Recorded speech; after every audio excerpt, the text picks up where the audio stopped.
What do you want? I'm in the middle of a podcast. Leave me alone.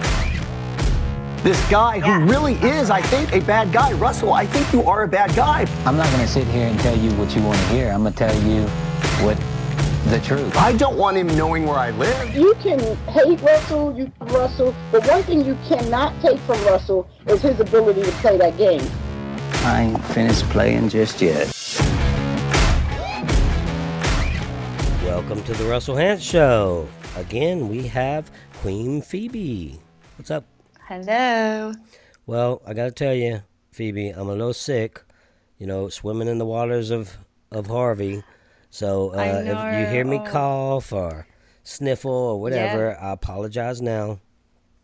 But yes, I'm a little sick. You can hear it in your voice. It's like you don't sound well, Russell. I hope you're okay over there. It looks like you've been doing a lot of recovery work. Yes, we have. And we're late this time because of a little guy called Harvey. And we just got the internet up just recently. So, oh, really? That's huge. I've been following your stuff, and obviously we've been talking about it. It sounds like it's been a seriously intense experience for all of you. So I'm glad you're getting towards the end of it now. Yeah, it's been a pretty intense thing. I did a podcast while we were in the hotel on exactly what went down. So it's pretty interesting if you guys want to check it out. So I'm kind of high on medication right now, mostly Robitussin. That sounds dangerous. I mean, I don't take. Yeah, I'm careful. I take just a couple of teaspoons. I mean, what can you do on Robitussin? It's not like you can get. You can't have that much fun. You've got to be managing yourself. It's not like you can go party on Robitussin. You bring a bottle of Robitussin. You meet somebody, you say, "Hey, let's go do some Robitussin in the bathroom." Wait, so what are the effects of this medication? But I don't know. Like it kind of feels me. It kind of makes me prepare our feel, listeners for the potential consequences. It kind of makes me feel down, almost like smoking weed. Oh, okay. But just kind of heavy. You know what I mean? Just heavy. Right. Yeah. Okay. That's good. That's like a mellow. Yeah. Oh no, it's definitely. Zen. Yeah, it's definitely a mellow thing. Oh, okay. That'll be interesting. You might be less emotive through our podcast today. Don't I sing mellow right now? Yeah. Do you? Yeah. You see? Yeah, I take me some Robitussin. I go out. I meet the ladies. I'm all, And then what, Russell? What happens when you meet the ladies? Then I pass out because I'm on Robitussin. Yeah. That's how that happens. That sounds very anticlimactic. Yeah. But you know what will not be anticlimactic, this podcast, because we have so much to discuss. Got so much to discuss. And we're going to start with episode 10. And this is when Jackie goes home. And Luke is so excited. You know what's dangerous about Luke that I see? He's crazy. He's a crazy person that's been let loose from the institution. And that is extremely dangerous for every single person next to him. Oh, I know. I don't. I mean, look, I'm definitely a Luke fan. I love him. Oh no, He's I'm a so fan of exciting him. to watch. I'm a fan of him. Yeah, but I don't. I am actually at a loss as to how he's managed to get himself into this position where he really is calling the shots and everything. I don't think anyone is. And besides Sarah, which we'll get to that eventually. No one seems motivated to get rid of him, and yet he's probably the most dangerous player in the game. You know what I think it is? He is so silly, they don't take him serious. He's always smiling. It's incredible because he is so charming. He's got such a vibrancy, and there's something that's very disarming about him. You're right. They don't take him seriously because he jokes so much. Yeah, but and he's something. That guy, I don't know. It's if you could take that personality, like let's say that's a game of personality. Let's say I'm a play like Lucky, just anybody. If you can go into that situation and play like that, that's a great strategy. But that's who he is as a person. So it's not, that's his personality. He's a fun guy. He's funny. But if you were able to go into this situation and be silly, but still have control of the game, you know, and where people actually don't take you serious until it's too late and you're sitting on the jury and they're voting for the one who just won this game. You know, it's great strategy. Exactly, he's seemingly underestimated because of his, you know, lightheartedness. But one thing that I wonder sometimes with Luke is I sometimes get torn between whether or not everything that he says and does is intentional and rational, or whether or not he's acting on emotion. Because sometimes I feel, you know, it's like sometimes his level of excitedness and that excitability kind of, and some of the reasons, you know, I can't wait to see Henry's face and I can't wait for this and I'm going to vote out AK to sometimes I feel like, are these emotional decisions, like what are the motivators behind his decision making always rational? I actually think they're not always rational, and that also informs that, you know, level of I guess unpredictability and the fact that he is so dangerous, because he's not always making rational, sensible decisions, I don't think. Yeah, no, he's I don't think any decision he makes is rational. It's 100% about just being a character and just wanting to see their face and wanting to see this happen. But in a weird way, he's in control of the game. With all that going on.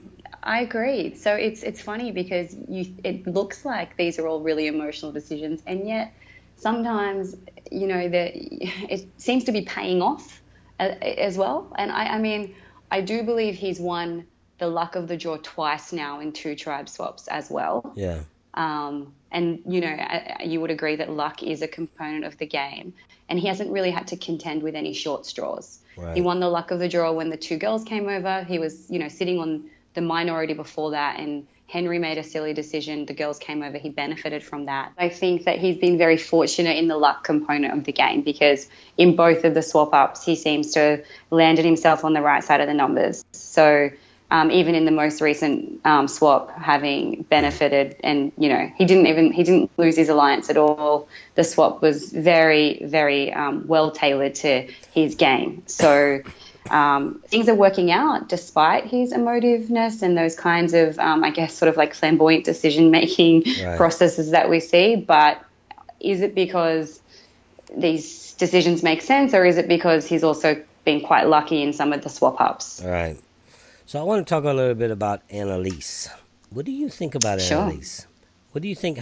Because when this is in this episode here, when she goes and she finds the clue, and it was in the ice cream cone, so it was almost, it's a lucky thing that, you know, anybody, like in my season, Heroes versus Villains, Parvati sits at the table, you know, it's rolled up in her napkin, you know, anybody could have sat at that spot. You know, she grabs a ice cream cone, I guess, and it was in that. But the tougher thing was to actually get it, you know. And she goes over there to the palm fronds or the palm tree or whatever she was on, and she starts working on looking like she is. At first, I even wrote down that she's going to get caught, but then she's looking like she's just making a fire. I mean, the husk off those trees is really, really useful. Yeah. Don't forget who you're talking to. I know these things. Yeah, of course. So we were both. Oh yeah, you were Samoa as well, of course. It is, and this is besides the point. But it is so weird me watching that, because I see things that remind me, because they're where we were. So I'm constantly seeing things, and it's like deja vu as I'm watching. Well, they're literally on the same beach as we were on last year, so I can absolutely relate to that. Right. So she gets the idol, or the clue. What was it? No, she gets the clue to where the idol was, and she tells Sarah.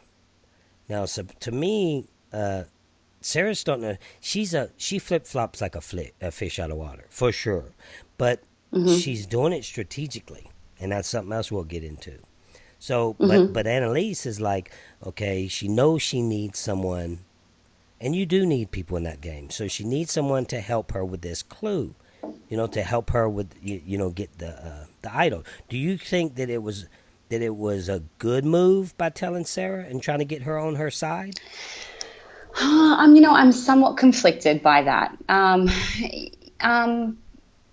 I guess you could make an argument for both sides of the case, really, because the currency in the game. What do you have? Like, trust is one of the main things that you need to cement with people.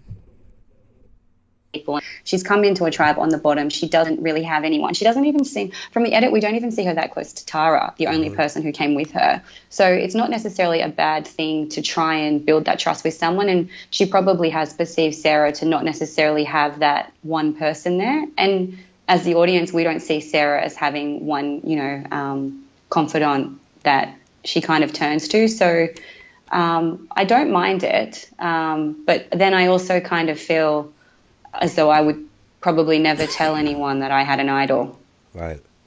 You see, I don't know. And she also did it in the mindset that she would need help at that challenge. Right. And she really didn't. She could have did it without telling anybody. She could have. But it would have been really interesting to see if Sarah would have given it to her, should Sarah have found it, gone and collected it instead. Right. I mean, that's a rough one there, because do you tell someone? Don't you tell? You need people in that game to help you get further. You can't do it on your own. Exactly. So do you think that's going to work out for her? What do you think? I think it was a good move. I think that she's she needs someone, and even if it doesn't, I agree. Yeah, even if it doesn't work out for her in the long run, she has to grab a hold to something, and it gives her hope.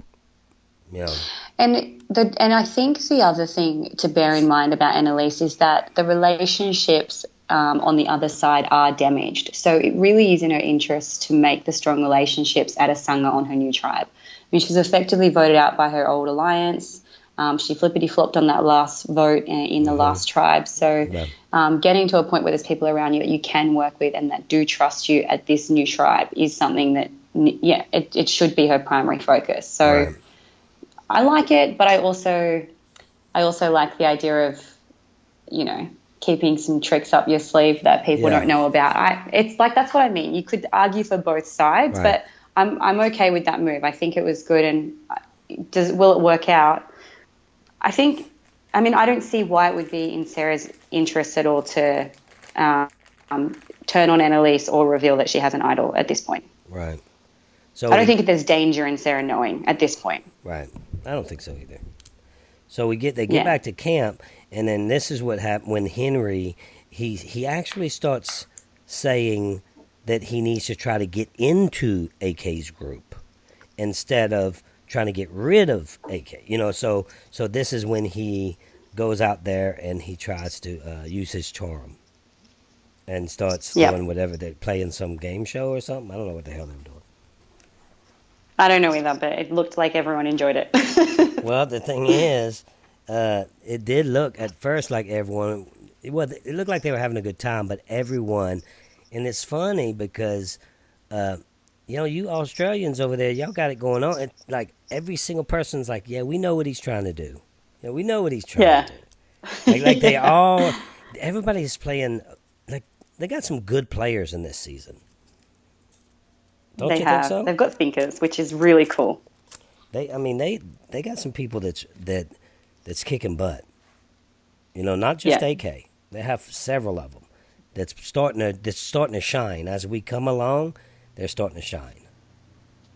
I think it's obvious that it's not obvious, but I think people are always thinking about what other people's intentions are. So bringing everyone down onto the beach and playing a game and, working your charm and making people like you, that's great. But then, if you're a strategic thinker, of course it's going to cross your mind, is this person just doing this to win everybody over? But B, even if you don't think like that, the fact that you are just by nature likable or well-liked by the group makes you a target. So I don't know. I think it's sort of a catch-22 for Henry. You want to ingratiate yourself into the tribe and make yourself really likable so that you can be considered one of them and a useful number to work with and make people want to work with you. But equally, people then look at that and kind of go, well, this guy's really likable and really fun, so I don't want him around. Right. And then again, it's threatening to have that social presence. Yeah, and I think that everybody's seen it. But why don't you work with that? That's the thing I don't get. You know, everybody's going after AK constantly, especially Tara. And why don't you try to work with someone like that you know is that good? If you can trust them. Now, I know that's the problem with them too, because I've been in situations to where somebody was coming after me, and I'm like, you know, Boston Rob, he tries to come after me, constantly coming after me. I'm like, dude, I'm trying to keep this team strong. You keep coming after me, you're gonna make me have to go after you. So that's when me and Coach had a discussion, and I'm like, look, man, he voted for me. Look, he's coming after me. I have to get rid of him. So yeah, you know, absolutely. I think that's a flaw. I would say that that's a flaw in someone's game when you can't move past, you know, not liking someone, or you can't move past getting hurt about something. Completely, but that's where we have these interesting intricacies amongst different cast members. You're right in saying that there are so many good gamers, strategic, rational thinkers, but equally we've got some very apparent emotional thinkers in this cast as well. Oh, yeah. And I can say that I played very closely with someone who was wired emotionally last year, right. And that was very, very difficult. It takes constant management. And, you know, it's a very big learning curve. That's the kind of player you don't want to play with. It's in a different way. It's similar but different. It's you know, a Luke, for example, emotional, not making strategic sense in all of his decision making, and clearly making decisions off the back of emotion.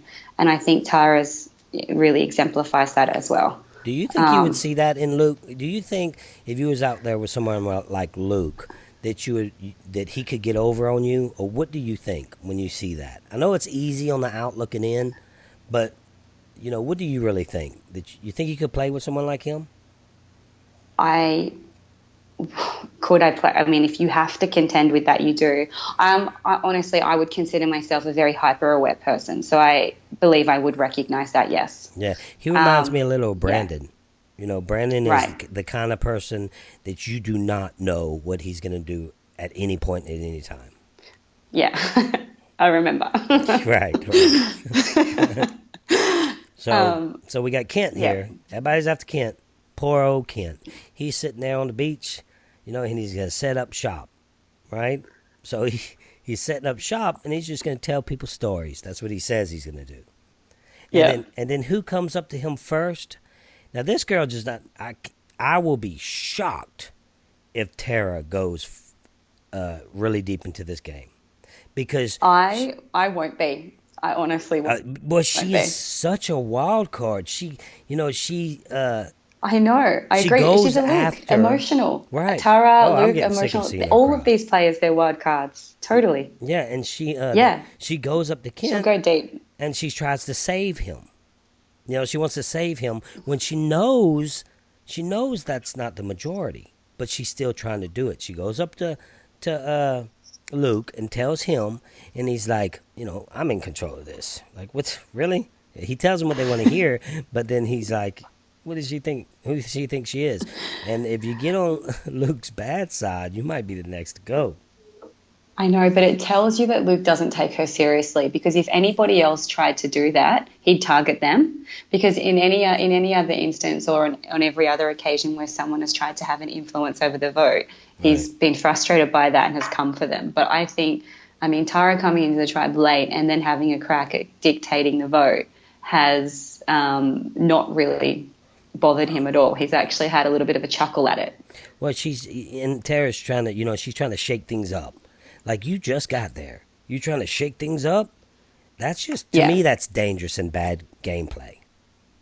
Yeah, I don't think it's very clever either. But I also feel like that's why I feel she'll go quite far. I don't think the players around her necessarily perceive her as a threat, and I don't think they take her so seriously as a strategic player. I think it's very evident, even in the scenes that we see of her amongst the other players that she is quite emotionally wired.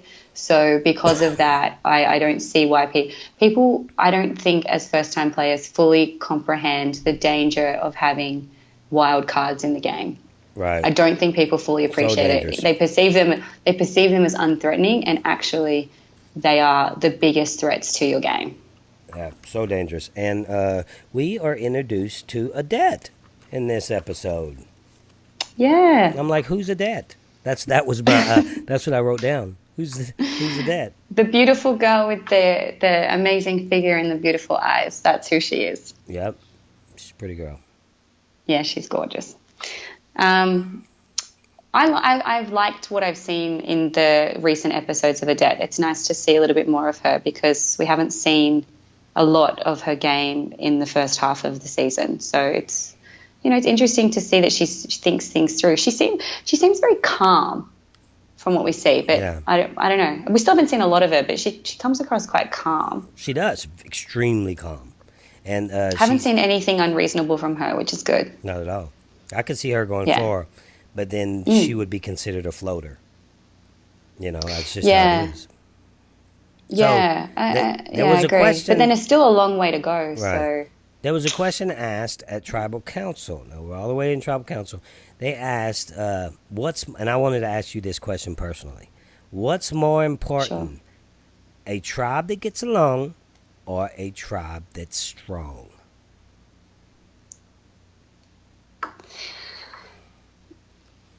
For me, I'm going to say a tribe that's strong. Right. Well, there's in that question alone, there's levels to that question. Because at the beginning and early, of course, it's a tribe that's strong, and that's what I say. But then when you get when you get to where that merge is coming, and you know it's just right around the corner, maybe one more person gone, then you better start, relying on that core alliance that you can trust. Yeah, absolutely. And I think so. That's why I'm thinking about the tribal phase of the game. I think tribe that's strong because that's the only thing that keeps you out of tribal. And also going into a merge, you need numbers, you need relationships. I mean, that's just 101 Survivor. But I think the other reason I answered that way is because a tribe that gets along, I wouldn't personally be involved in any conflict in a tribe, so It wouldn't bother me if other people had conflict. Yeah. So Kent says, this was very interesting when Kent said this. And I definitely want to hear your opinion on this, because to me it was a swipe. To me it was like almost like undermining a woman, because he said, Michelle should be great on a Saturday night. What? Like he's... Oh, is that about Michelle? Yeah, so he was like, do you like her? Or is she a good y'all get along? Oh, she'd be great on a Saturday night. Like, whoa. I loved that too. I like Ken. Ken's such good value. He gives some good stuff. You didn't think that was a good little swipe there? Like, some guy would take her on a Saturday night, but not every night of the week, honey. I feel like I don't know if he had fully thought that comment through before it came out of his mouth. I think he was trying to say he finds her a bit small doses. I don't know that he was objectifying her. I don't think he was. She's a good-looking woman. She's beautiful, but like. And I bet you she's good fun on a Saturday night. I bet she is too. But that is not an appropriate thing to talk about. Just to say, Kent, you don't have a chance with her on a Saturday night. I would think not. I don't know where mostly because I don't think she's Team Kent. I don't think she's a fan. Yeah, because she says. I wonder if that's changed in the real world. Maybe they get on very well. Who knows? Yeah, because he came up with a saying. She brought a knife to a gunfight, like trying to say whatever. He thought he was safe. Yeah. I think he did a reasonable job considering he was the target. Like, he planted some seeds. It looked like he planted some seeds. I didn't mind his approach sitting down on the beach as well. It wasn't an aggressive scramble. He let people come to him. I think that's interesting. Yeah. That's interesting, don't No, you it think? was very interesting. I was like, I don't know. I'm not so sure about that strategy, though. Because what if nobody comes to you? I mean, it could be a everybody strategy. did. Everybody did. And usually they will. Yeah, and I think that's really interesting because I think that it kind of alleviates the impression of that last minute scramble. When people do that, you can kind of inadvertently put an even bigger target on your back if you're fighting for your life. It'd be really hard for me to do that, to sit there and wait. Yeah, it's definitely, it would take a lot of Patience. yes. And discipline too, to Discipline, not kind yes. of, yeah. And also it could even, the fact that you are kind of sitting there with that calming, nonchalant attitude would maybe, either make people think that, it could even make people think that you have an idol. Who knows? Like, Right. it's not. Oh, yeah. You know, if you're not panicking, it's almost counterintuitive to go and do that. So it is quite impressive. Right. Not impressive, interesting. I don't know. It's maybe both. Yeah, Michelle's comeback was, if someone flips or breaks, what does that mean for them in the future? I'm like, whoa, that, those little bitty comments like that. It's like, okay, if you flip, then you might be next type comments. Yeah. I thought that Yes, was sometimes. Yeah, well, yeah. I know. Even, the last tribal that she had with Ben was really interesting as well. There's been a lot of discussion about that I've seen in the social media world, and it seems to be a little bit controversial in that, is she speaking really well in what she's saying? If what she is delivering is actually, I guess, beneficial for her game, or is it the opposite and actually detrimental to her game? Well, when your butt's on the line, then you say what you have swing. to say, and you swing for the fences. Yeah, I agree. So, totally. we'll get into more in a little bit for sure. Yeah. So Kent goes home, and I love talking about Tara, and Tara's plan didn't work again. Yeah. So she's starting to remind me of Sandra, constantly going after something and not getting it right. But guess what? Sandra won. So Yeah.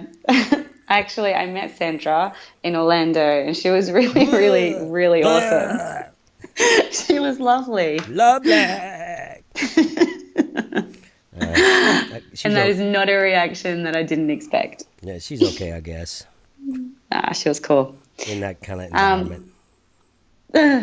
Hey, so do you know, I'm wondering if I know we're speaking about Tara now, but did we talk about the Super Idol at all? No, not yet. I think that happens next, right? That's got to be on the list. Right. Oh, no, we'll talk about that. So we have, what the hell is, what's Luke doing? He don't even vote he votes for Odette. He's the only one to vote for her. Yes, I saw that. I'm like, wait, what? Like, he is only there to stir up shit. Yeah, I know. That's true. Yeah, it's like, man, I was like, wait, what is he doing? Well, he's just playing. He's having a good time, and it's fun to watch. He's having a great time, but he knew the outcome of the vote. Right. So I can't believe nobody talked about it though. You don't hear it anywhere. He puts down Odette's name, and then they move on. Were they concerned about potential idol play? Well, we didn't hear none of that. Right, I was going to say that maybe they just threw some votes that way or threw one that way for that. But he's done that before. Contingency plan. Well, he's thrown out crazy names before that nobody voted for. Remember he did that earlier in the season? Yeah, really early, I do recall, yeah. So he likes to just, when he knows somebody else is going home, he'll throw out a random name. It's crazy. Ain't that crazy? Yeah, it is. It absolutely is. I don't actually know how to respond to that. Right.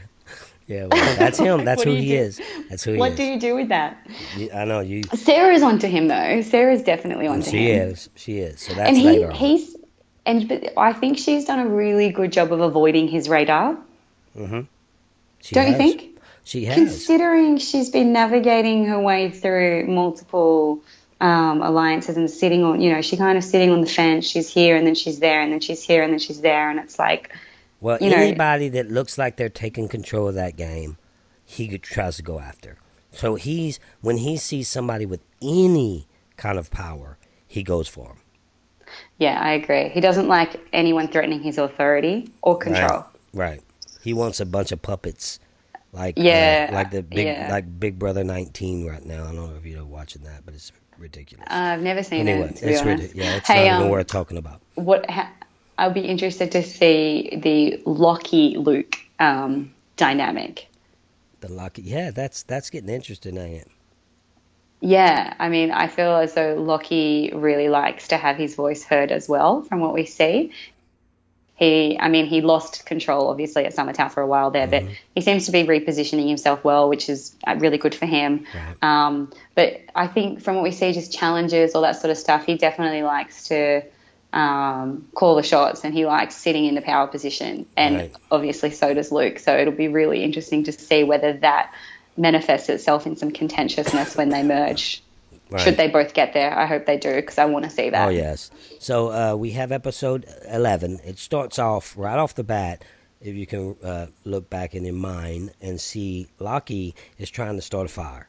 And AK, this is I'm seeing another flaw, a flaw in the armor. AK is, he wants to, push. He wants to push him. Like he wants to aggravate him. Like, why? Don't aggravate anyone. So he goes over there while he's trying to make the fire. He's like, oh, it's too windy. You need to go here. It's too windy. And he's trying to make him get upset. And I was very impressed with Lockie because he didn't budge him. Yeah, he didn't retaliate. I didn't really agree with that approach either from AK. I think when there's conflict in a tribe, that can be good, and it's good to exploit that, and it's good to capitalize on that, definitely. Right. But it's best to be, keep conflict at arm's length away from yourself. So if you're recognizing it between other people, throw fuel on the fire. That's all good. As long as it suits your game, totally do that. Right. But definitely, I think you don't want to get burned yourself. Yeah, you don't want to be burning bridges either. Right. If there's going to be swap-ups, you don't want to be having any kind of off-sidedness between yourself and old tribe mates. Yeah, and if you can throw fuel on the fire without actually it looking like it's you doing it, that's even better. Oh, yeah. Yeah. So... And by the way he was doing, Lockie, the way he was trying to start a fire, I'm like, what is he doing? I look at this kind of stuff in detail. He has piece of bamboo. I don't. He's got the piece of bamboo cut in half on another piece of bamboo that's in half, and he has two ends of it just going back and forth.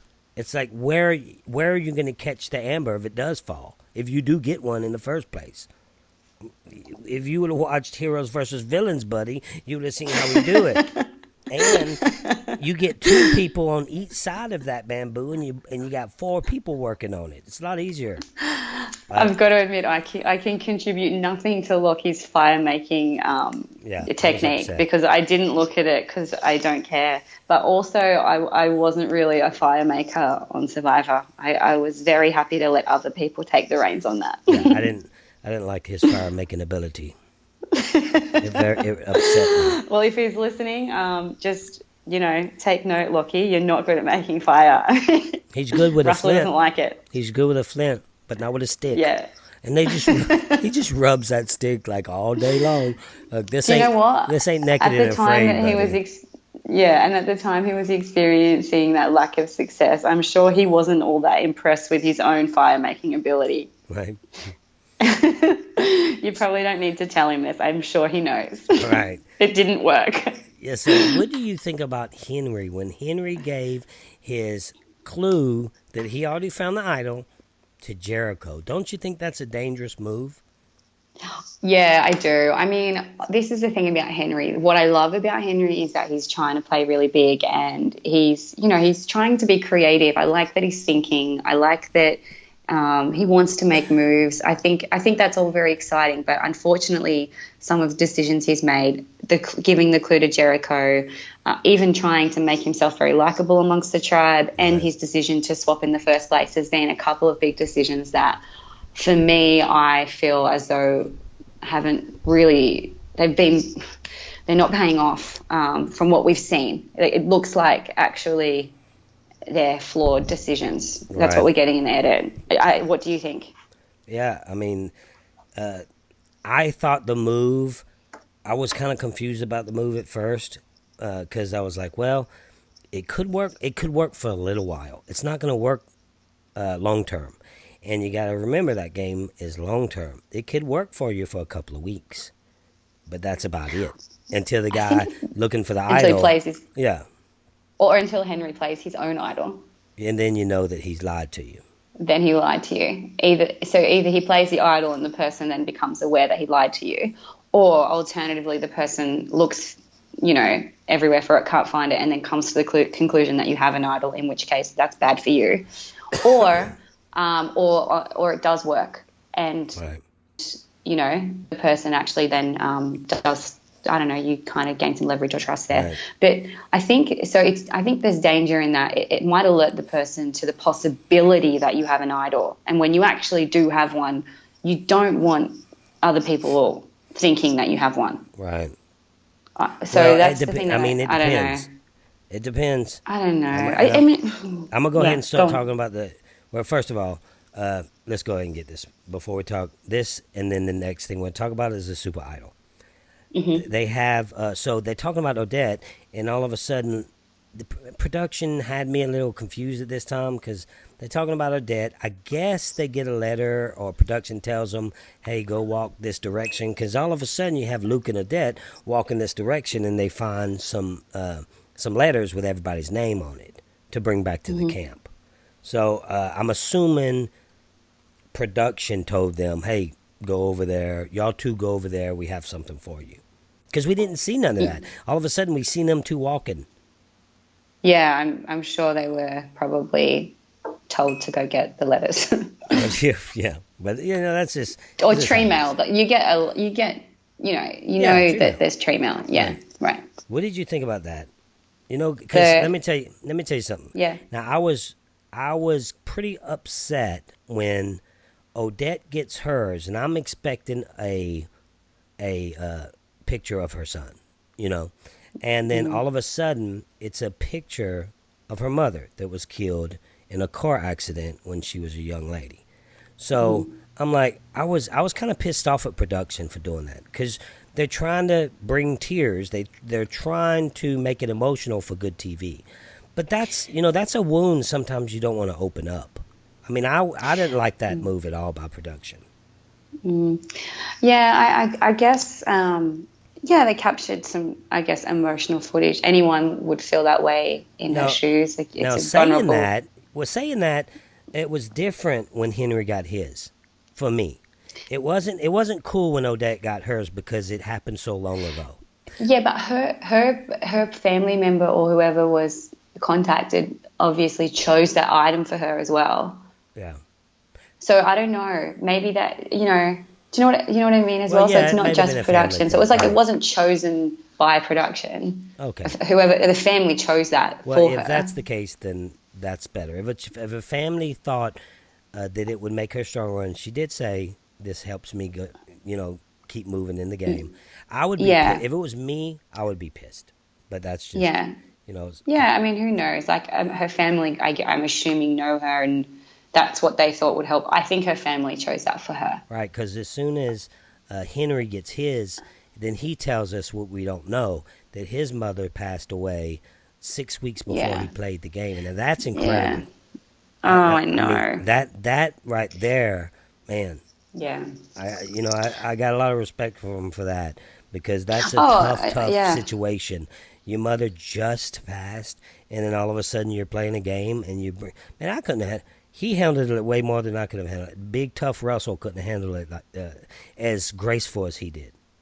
I would have been a mess. I completely agree. He handled it beautifully, and he came across beautifully. I liked that. I liked that scene. I think it was a vulnerable scene, but also I don't know. It was a beautiful scene. I quite liked the way that he handled himself in that moment, and it was nice to see a personal side of Henry, on that softer side of his personality, even though it was in the context that it was in, which is obviously very, very sad. Yeah, I liked it as well.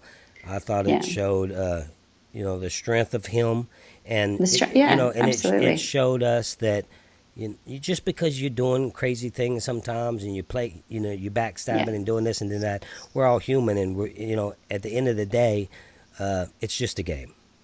Yeah, completely. And I think that's true. I mean, it's true for all of the cast. And like even throughout this conversation, like I know that cast members might listen to it. Obviously, when we're talking about it, we're only critiquing gameplay and what we see. And the game brings out different parts of you. And some people it brings out more emotion, or some people it brings out some kind of crazy strategic inner alter ego. Like it brings out different things. But at the end of the day, you're right. It is just a game, and everyone is just human. So it's nice to see the human side of people sometimes. Yeah, definitely. And I loved Annalise's gift the best. I know. And her family. That was cool. I gotta admit, her family must be a great group of people to hang out with, because they all wear this shirt with popcorn stick. What is it? Popsicle sticks. Yeah. Yeah, and I've seen her wearing it at the tribal councils too. I love that too. You just think, I just want to be at a barbecue with her family. And she was like, "They're so stupid." It just seems fun. Doesn't it? She was like, "They're so stupid." And I was like, she was cute. Yeah, that was a good. Yeah, I think what in the sense of the game, one of the I don't necessarily know how I feel leaving these sentimental items so early, because there's still a long way for the game to go. So I'm not sure how I feel about that from a game perspective, but from a viewer's perspective, as an audience, are you there? Yeah, I'm here. Yeah, as an audience member, I feel like it was nice to see some personal touches and see a little bit more of the human side of these characters and these players. That was cool to see as a viewer. I thought it was very early as well, and I don't like that kind of thing. I don't like letters from family. I don't like none of that in my game, because it messes up my state of mind. It doesn't make my thinking about my kids and my family. It makes me stronger. I do that on my own. Now, when you get letters and all this and that, it takes you out of the game. To me, it does that to me. It takes me out and brings me to them, and I'm focused and playing the game. That. I can't be, the biggest villain in Survivor history by sitting there reading letters from my 5-year-old daughter. I mean, it's completely understand that. So I can't, because what I do is I get into that. If you want to call it a character, you can. But I get into that person. It's not even character. It's just game mode. It's game mode. I become that person that I can lie, cheat, and steal. I can lie, cheat, and steal, and it's okay because I'm playing a game. But then when you bring reality into it and your family, then it gets to where it just messes my whole state of mind up. Yeah, I completely. I feel like I didn't receive any sentimental item in the game that I played, but if it were the case that our letters were offered and I happened to have been there, I probably would have given mine up for the exact same reason. Because A, I'd know what they'd say, and B, I don't know, I guess for me, I wouldn't have wanted to bring myself to a place of vulnerability where, it would affect my mental. I think it would break me more than build me, because that's we're all different, aren't we? And it's not like these players had a choice. Right. It landed on their laps. Of course. So I wonder if they had a choice. I doubt it. No, they didn't have a choice. They didn't have a choice. No, I'm saying if they were given the choice, if they'd take it. Oh, they can always take it. They'll take it. Say you were given the choice between a meal and your sentimental item from home. How many people would go the meal? I would eat. But I wonder how many of these players on this season would eat versus take their sentimental item. Unless my loved one is actually there. If they're there, then I'm fighting to see them. Yeah, but if it's just a letter or something, I'm eating. Give me that. Yeah. Give me that spaghetti. Yeah. Me too. So we have there's a big reward challenge with something big. So obviously we know something's going on, and they got some kind of idol, some kind of magical idol is about to happen. So let's talk about that. Let's just go straight to it. And okay. So she's looking in this. I can't wait to hear your thoughts on this. We call this a swamp where I come from, right? Yeah. Did it look like a swamp? The mangroves. You call it a mangrove. I call it a swamp. Yeah. So she's looking. It basically is a swamp. And that's where my camp was last year, and it was horrible. I don't know where that was. I never seen that. It was awful, and it smelled really bad. There were mozzies everywhere. It was the worst camp. Like, that camp that Summertail on is horrid. Yeah, so I don't know where. I'm trying to figure out where the hell that was. There's mangroves all around it, so I don't think she would have been too far from camp, to be honest. Right. Because the Summertown camp is also near the mangrove, so I imagine she actually wasn't. I'm guessing that search wasn't that far from camp. So what happens is AK wants to protect herself because Henry and Lockie are trying to fight to go to this. To find this super idol, whatever it is, they're trying to fight to go. So AK shuts it down and says, "Let's just send Ziggy," right? Yeah. So, actually, I'm just having flashbacks. That was really funny watching everyone try and create reasons for why they should be picked, and why someone else shouldn't be picked. It was definitely interesting seeing, people try and fight for the reason why they should be selected as the person who should go. Yeah, they were all trying to fight for it, but not aggressively, not calling themselves out. That's what made it funny for me. Like, maybe. The funniest one was Lockie. I like Lockie's attempt. I thought it was what else can he say other than what he said? But I love how no one was having a bar of it either. It was like, he was, I'm the strongest. Maybe we need strength. It could be difficult. And then AK's like, well, Ziggy's strong. Ziggy's strong too. And then AK's like, it could be a puzzle. Yeah, so everybody's fighting. So anyway, we send Ziggy, right? So, yeah. And she looks till the sun comes up almost. You think she really looked that long? Yes, I do.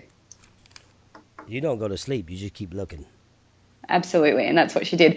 It would have been a really interesting situation had she not found it. I wonder what would have happened then. I don't know, because production wanted them to find that. You know it.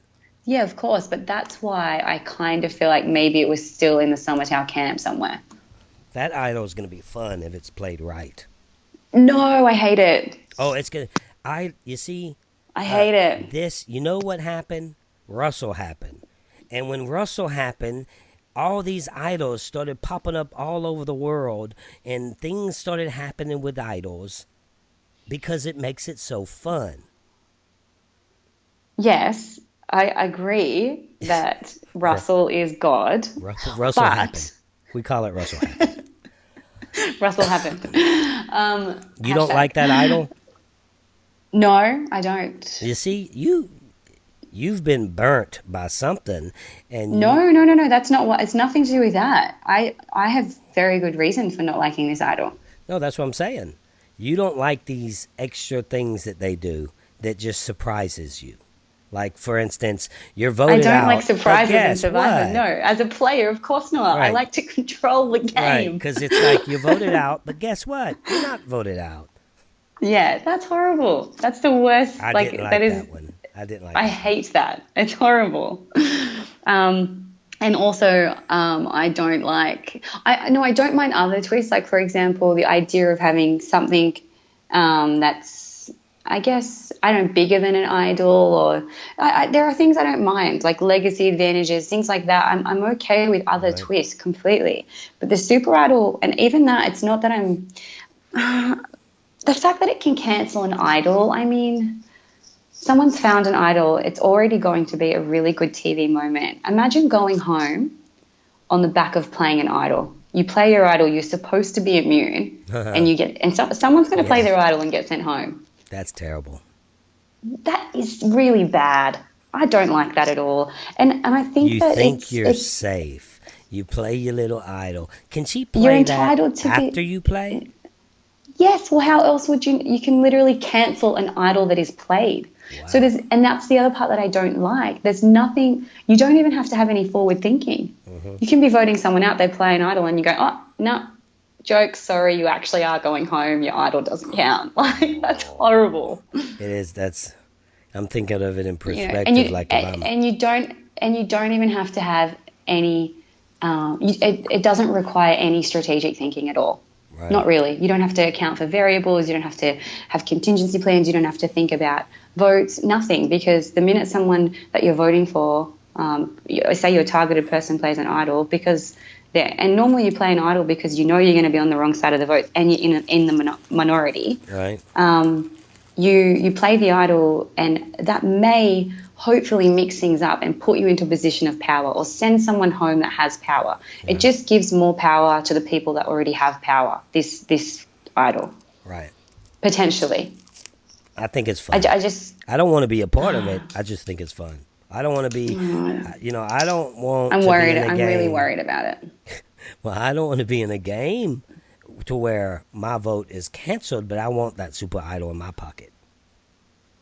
Oh, I want it in my pocket, definitely.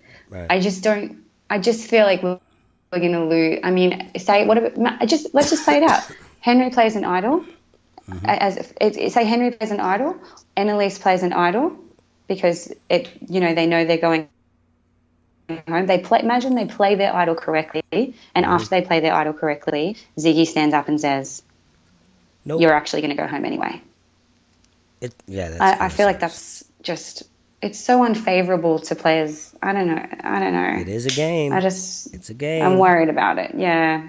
I just don't want it to consequence in us losing someone who's, actually a great player, played a really good strategy game or played a really good idol play, and then it doesn't eventuate. That would suck if it happens to Henry. Yeah, I think so too. Or Annalise, either of them. Right. And yes, and so far that they're the only two it could happen to. So right. So in episodes 12, it's all about Tara writing AK's name again. It's like, girl, get over it. Like, why can't you just work with him? Work with him. Yeah, I know. She's that's never happening. But side note, just before we move to that, can you tell me what you thought about Ziggy's story about the idol? Did you like it? You know what I would have done? I would have walked in there with that idol on my neck. No. And I wouldn't have said a damn thing to nobody. And they would have been like, what the fuck is that? And I'd have said, well, let's find out. Why don't you write my name down and we'll find out? And then guess what that does? Guess what that does? Not a good idea. That is a bad idea. Nobody will write your name down. Ever. I don't think so. Oh, you crazy. They ain't writing I'm your not name crazy. Down. There's no way. What are they going to say? Oh, let's split the votes? Oh, that's an idol. We don't know what that does. If I was in trouble, I wouldn't do this if I was safe. If I was safe and in control, I wouldn't do this. If I was in trouble, that thing's going around my neck. And I'm going to cause havoc. They ain't going to know what. Oh, okay. Yeah. That's different scenario. Yeah, maybe you could put it out. Yeah, okay. In that situation, maybe you cause a bit of chaos or and anytime I was get in people trouble. Thinking. Yeah, if I was in trouble, I'd just put that thing right on my neck, and they'd be like, "Oh, what's that?" I don't know. Yeah, maybe. It's maybe something I made down. I would tell them it's something I made down on the beach with the machete. Yeah, right. So if it's with the intention of trying to identify or exploit cracks within a big majority and it forces them to do that, in that case, yes. But there's got to be something to gain. As long as there's something to gain, then it works. I would so do it. Okay. I thought Ziggy's story was really good. I thought she did a good job.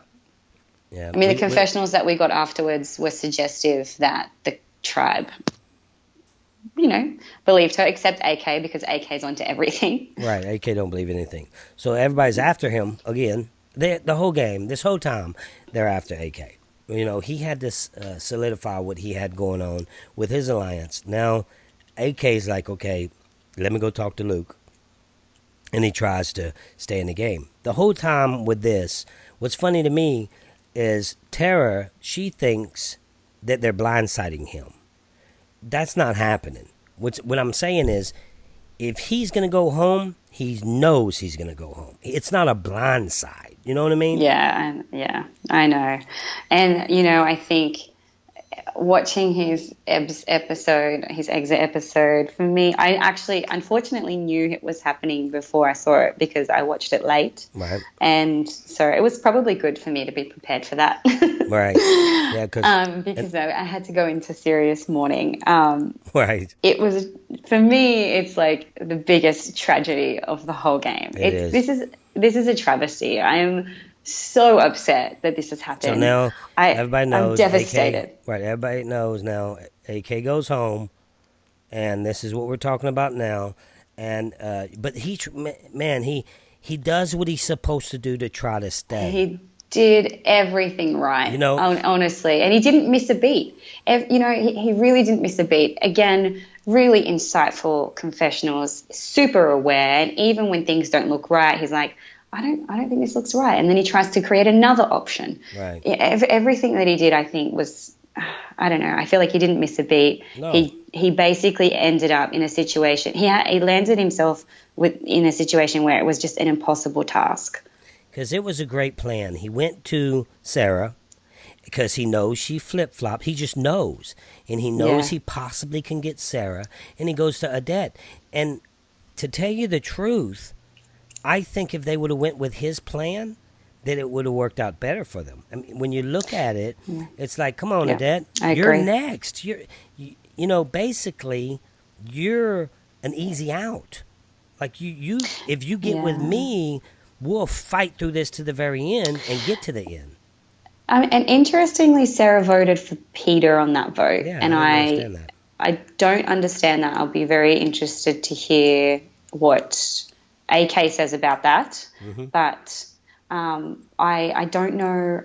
Yeah, I don't know why she did that. I think as well, one of the things that really should be acknowledged in this is that this tribe swap happened. AK, it looks as though he actually only had one night there. To have 24 hours in a camp and to have to try and ingratiate yourself into a tribe of people that have been together for nearly a month. And in addition, Tara, who'd been there for like a week or so at that point, or several more days than he had been there, and having had to go into that situation with his name having been dragged through the mud and a reputation that is impossible to shake off in that short amount of time. Right. To see what he did and the angles he was working, and to get those confessionals from other people talking about him in a really favorable way and almost showing an openness and a willingness to kind of engage with him despite him having only been there a short time, I feel like that really speaks to the quality of his game and the quality player that he is, because that was impossible. He had no time, and yet look at what he almost pulled off. That's crazy. And him going home was a tragedy for the show. I mean, I know. It's just not. But it's their own fault. That's what happens when you have non-vote out episodes. And then now he was right when he said he played a stupid game the first 5 days, because he did. Yeah. And the thing is, how he played, and I don't blame him for that either, because he was so good at the game. He went guns a-blazing, like he said, and he went in like he was playing heroes versus villains, like he was playing with a bunch of all-stars. So he went in, and he wasn't. So because of that, they perceived it as a threat. Because, if he was playing with a bunch of all-stars, then everybody's guns are blazing. Then, you go 110 miles an hour, you play. But he wasn't. That wasn't the case. So then it looked like, he's playing way too fast, way too good, way too early. And it was very impressive that he saved himself after he did that. Yeah, and then everything that he did since then. I mean, it was if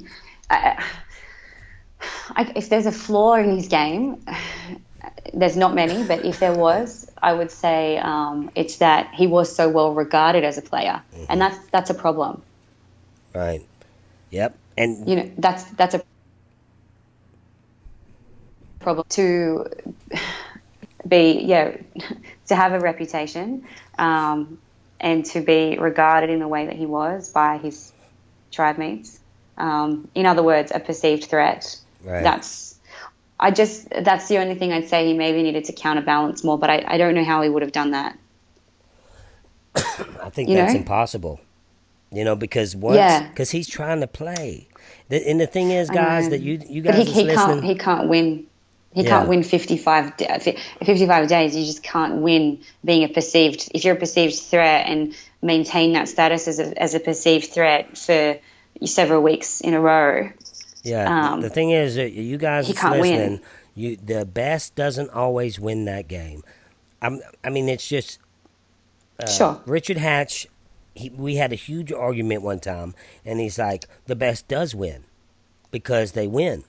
And I don't think so. I don't think that that's the case at all. Not even close. It's definitely not the case. It is certainly the case that the longevity of someone's game is no reflection on how good a player they are. And, exemplifying that is really just... At the end of most games, you end up... There are people there and there'll be, say 5 people left. It doesn't mean that all 5 people left in the game have a chance at winning the game. It's never the case. Right. If you're still in the game, often it's the case that you're there because you actually have no chance at winning the game because you're not a good player. Right. So then you have, and then you see the passion in him when he's going home. That's passion, folks. That's someone that really came to play. That's what you're seeing. Yeah. When I was seeing his final exit confessional, it actually made me want to cry. I felt so bad for him because it hurts. It hurts when it's your dream. It really does. Yeah. He might get another shot out of it. He might get another shot. Oh, he will. Oh, come on, surely. He was the star of the show. Yeah, he needs. It's been the AK show. Yeah, for sure. And then it's funny because we jump into the next episode, but it's funny because how Luke, he talking all that shit, taking out, he's going to put it, AK's going to be one of his trophies on his wall. It's like, dude. It is funny. Dude, you merged. Y'all swapped tribes. He ended up with him and, Peter, and that was it. So, yeah, it wasn't a big move, and he knew it was coming. Tara's like, oh, yeah, and that was a great blindside. Like, she kept saying blindside. Like, they tricked him. They didn't trick him. He knew he was in big trouble.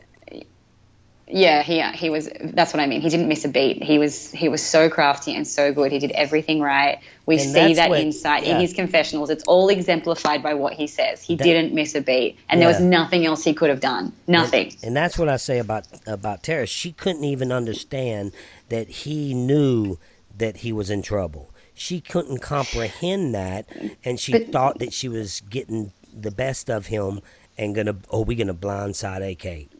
Like she still didn't know he was that good. She's blinded by her emotions in that game, though. That's what I think. She couldn't see past that conflict with him, and even the fact that she is visibly relieved in the confessionals and everything the next day is, demonstrable of how emotionally wired her decision making was. Yeah. It's good to feel celebratory when you pull off a move and it goes the way you want it to, but it shouldn't be that you're that emotionally tied to your decisions that you actually are alleviated of heavy feelings the next day, Right. I don't know if that makes sense. No, it does. Like your rationality should be guiding you through that game. I've always felt that way. So I'm probably a little biased towards that. But, yeah, and I'm gonna have to apologize I'm gonna have to apologize to Henry because him and Lockie have aligned, and it seemed like a pretty strong alliance. And I said in my last one that I didn't think he would align with an alpha male.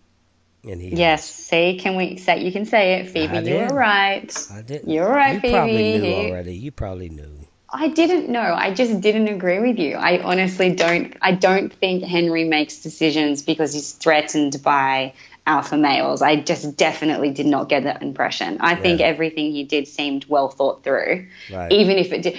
I mean, even now, like I said earlier, I don't think necessarily all of his decisions are paying off, but we're seeing that he has strategic intentions, definitely. Yeah. They're not always,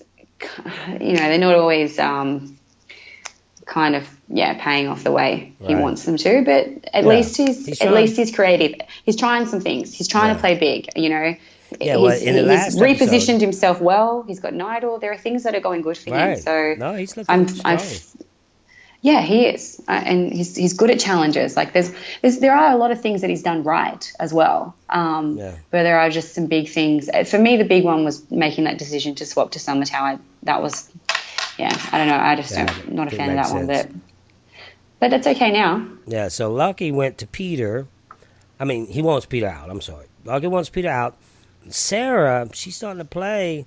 She's starting to play a good little game. So you mean Luke wants Peter out? Yeah, Luke wants Peter out. So Sarah, she's playing it's a flip-flop game, but that works for people like, Rob Cesario, whatever his last name is, the podcast guy. Cesanino, yeah. Cesanino, yeah. Yeah, so no, if the flip-flop game can work, and it's a viable strategy, and she's doing that, and now she sees Luke as a threat, and she's like she's keen to that. Yes, and I like that too. I think what we see from Sarah and what we have seen from her has been really good. She hasn't been on anyone's radar. She seems to have one-on-one relationships with people, I think, and I feel like there's something about her that has a very calming presence, and because of that, she disarms people, and people seem to trust her, which is invaluable when it comes to Survivor. So she's one to watch. Yeah, she is. I like the look of Sarah. I think she's doing really well. She is. She's starting to play. I used to hate flip-floppers. She tells people what they want to hear. Yeah, but she's... No, she's the first flip-flopper I ever liked. And I'm not saying it just because she's good on the eyes.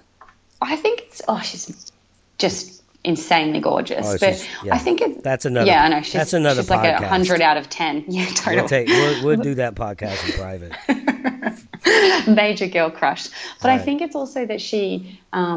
I don't think it's flip-flopping so much as it is actually keeping options open. She's an option generator. What's best for me now? What's best for me now? And she looks like she's constantly reevaluating that and reassessing that. Well, shall I go here? Shall I go there? What's good for me now? And she can only do that because she has the relationships with people. Right.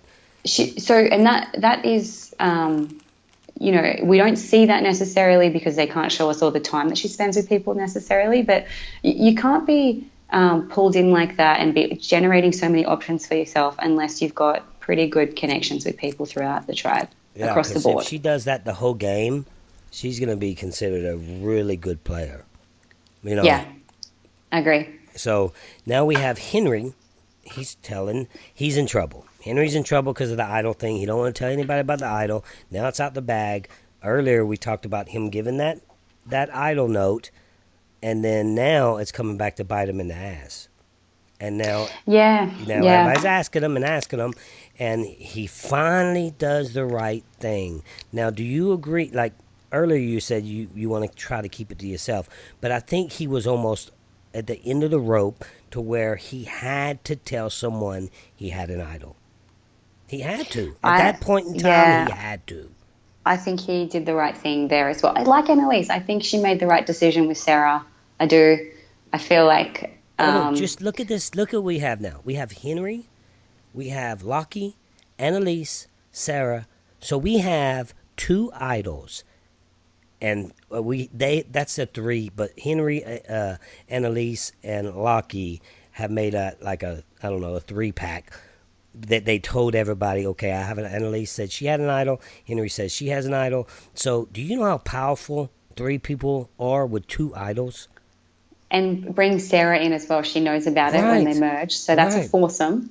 But then you've got Ziggy, Ziggy's also with Lockie and Henry. Oh, yeah. Ziggy's also with Lockie and Henry. And she has an idol. Yeah, that's if that happened. You see, on the outside looking in, it's easy to say this, but if that happens, there's no way that shouldn't be the final five. Yeah, I just wonder when Ziggy will turn on either Annalise or Henry with the super idol. Well, who wins? Who wins out of Lockie, Henry, who else? Ziggy, Annalise, Sarah. Ziggy and Annalise and Sarah. Yeah. Who wins at this point in your mind? The game? Yeah, like right now, because I already have in my mind, who wins in your mind? Who's playing the best game out of them three at this point?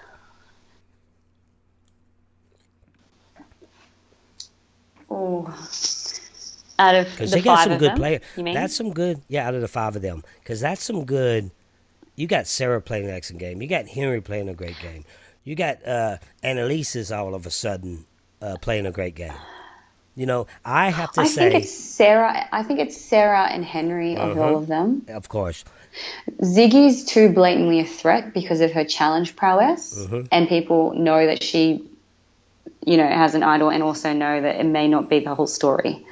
but that final five that I just said, that's rough to say who wins out of them. Because then you also have Lockie that's working his ass off around camp, and it's great in challenges as well. So you have some that. But five, he had a big flaw. No, so I mean, not a big flaw, but he had a period of time where he was in trouble and on the minority. So that's the only reason I didn't say Lockie. He's come back from that and he's repositioned himself very, very well. Oh yeah. So he's and it's all, so it doesn't matter now. I think I'm just talking about the whole game in general. I think there is an argument for all five.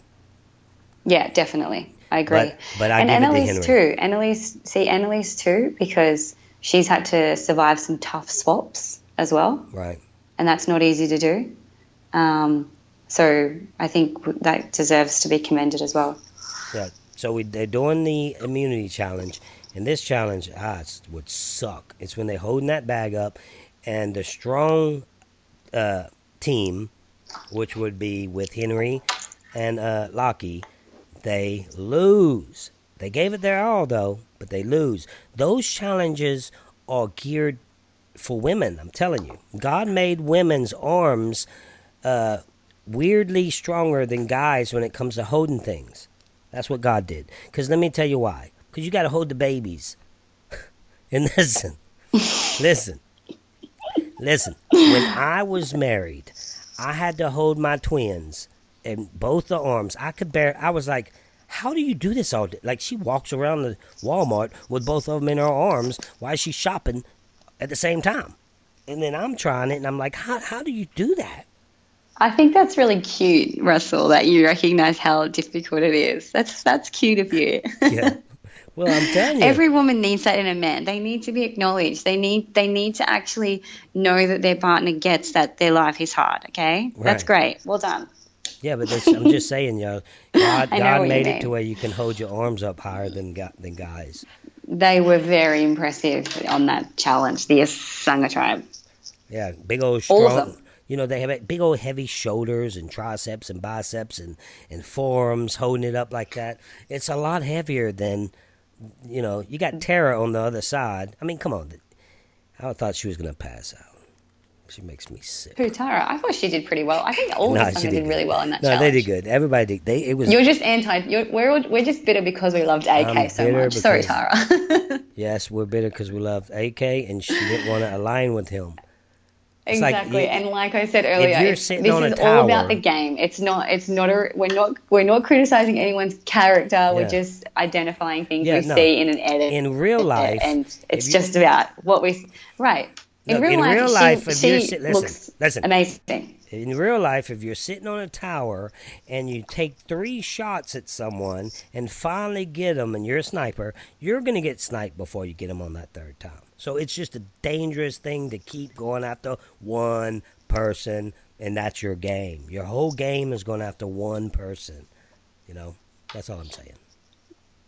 Yeah, and also, for me, like, she did get sniped already. She got sniped. She got voted off. She was voted off. You're right. She did get sniped. So, yeah, That's why I don't like production playing God, because I don't think that that's fair. Yeah, because she was supposed to be home. Right. If the tribe knows they're voting you into a swap, that's different, because they voted you into a swap. But if they vote you off and out of the game and believe they're voting you out of the game, I think most super fans would echo my views on this, in that you should be voted off. Okay, I don't feel that way about Annalise. Right. That was different. Mm-hmm. So now we have Michelle that is starting to. She is starting to play ball here. Now I loved her in the last episode. She had to do something. She's in trouble. So she goes to the weak-minded Macaska. You'd be happy I called it Macus, because that's a sin, and you shouldn't call Macus McDonald's. I just picked up on that, actually. Sorry, I just sent AK a text saying we won't be long, because we're very late for him, by the way. Right. Okay. So we're ending it up here. Sideshow Bob, wasn't he called Sideshow Bob by someone? I prefer that. That was hilarious. Well, what I'm saying is Michelle, she starts playing a really, really. I'm not gonna say it's more of an aggressive game than anything. She has to, though. No, she has to. Let's go straight to tribal council.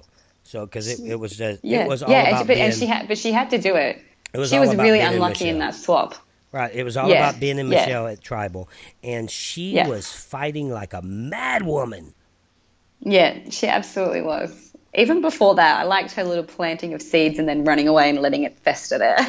No, I liked what she did. She got information. She knew what she was doing from the get-go. She got information from somebody she knew she could get it from, and then she held on to that, most of it, until tribal council. Of course, she wants to try to save herself a little bit and tells Lockie that Ben's after her, but at tribal council, she goes off. And Ben was like a deer in headlights. I know, bless him. I like that he kind of knew that at the time, though. He acknowledged in his, I guess, pitch deliberation at tribal council that he's, not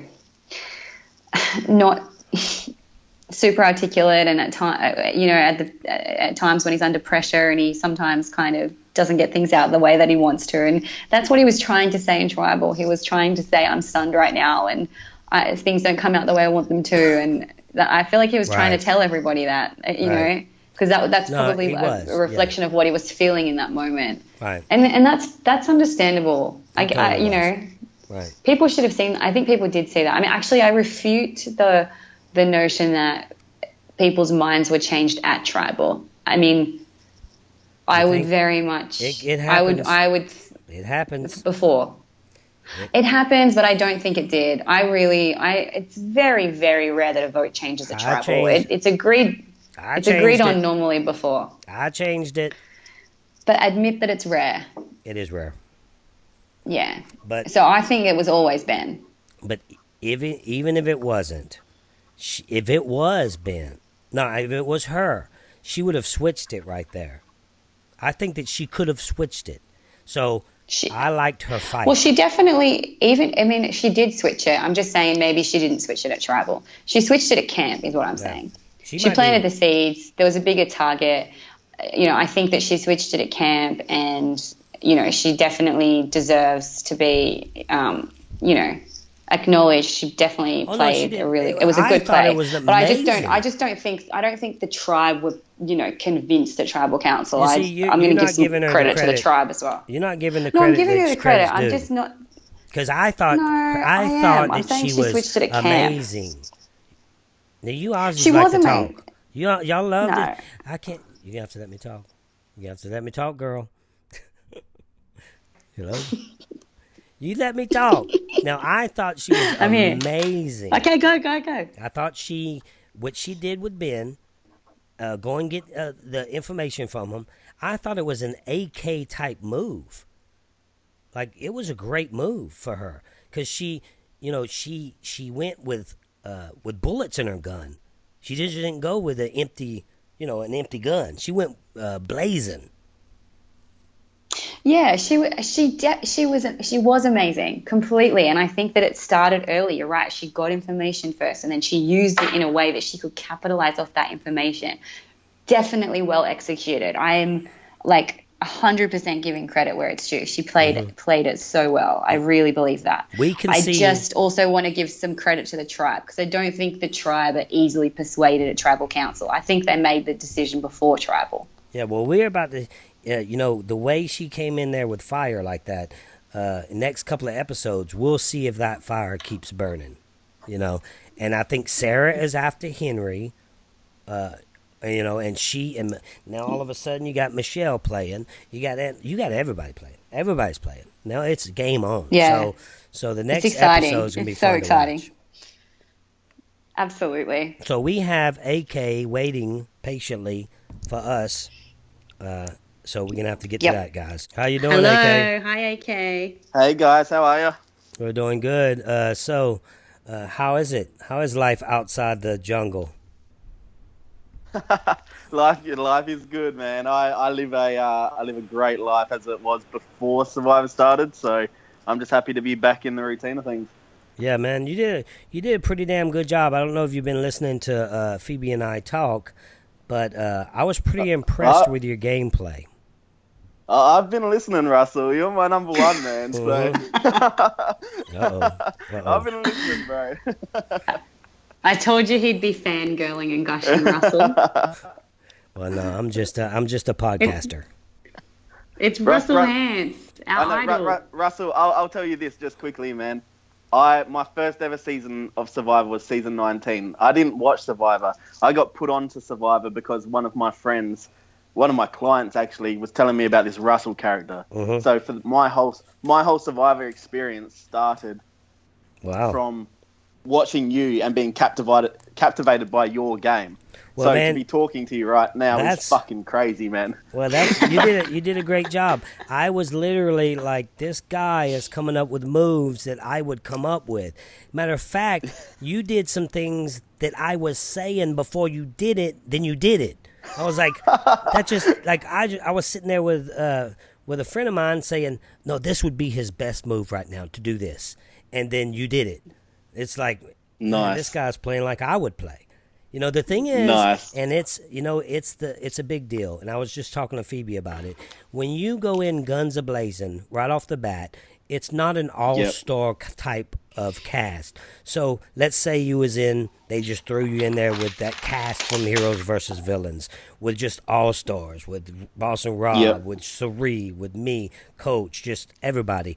And then it's okay to go in guns a-blazing, because everybody's playing like that. But when you play with people that just don't understand how hard this is happening, it scares them. And that's what you did. You scared them right off the bat. I did. And I guess that was the misconception I had going through the audition process. They were screaming at us that, they want game players. They want nothing but game players this season. So I went out there assuming that the rest of the cast would be on the same level as that. I said in my bio, I said my biggest fear is coming second, and the reason that being was I knew what game I was going out there playing, and if I was to come second, that means I came second because I've got a bit of jury, and that means they're the game players that I don't want to play with. Yes. So when I actually got told by production, you're on the show, the first thing they said to me was like, AK, we see you as a likable Russell. And I was like, are you kidding me? Russell is likable. I was fan favorite. Twice. Yeah, he is likable. Likable Russell. Give me that person's name. And I tell them like, I won't accept this offer until you can tell me right now that, there's going to be people that appreciate and will, vote for someone who plays that style of game. And they said, you won't be disappointed. So I went out there, guns a-blazing, and hoping that, everyone was on the same gameplay level that I was going to be on. But that didn't wasn't turn out that happen, way, though. You knew that was impossible. It's impossible for an all-star type player to go out and play with a ton of all-stars unless you play 30 seasons and it's a handful is chosen by production. It's just impossible. So you Yeah. you should have went out Yeah. there just to, and it's easy to say shoulda, woulda, coulda, Yeah, exactly. And also, Yeah. it's your chance to play. I mean, it's your dream. You want to play the way you want to play, and you have all this insight after the game. And if you think everyone's playing as big as you, like it makes sense that you would go hard, And Yeah, and you don't realize that the game hasn't necessarily evolved to that standard yet. Right. That's not what you. And- That's kind of like not your thought pattern at the time. Would you agree? no, and it's a 55-day game. I mean, we've only got one case in point to go from, and that's being season 1. Anyone who watched the US version, it's 39 days. You got a lot more chance to get through because you need. I'm not going to say less luck, but you need a shitload of luck in the 55-day game, especially with all the twists they throw at you. Of course. You're playing under rules that you don't know exist yet.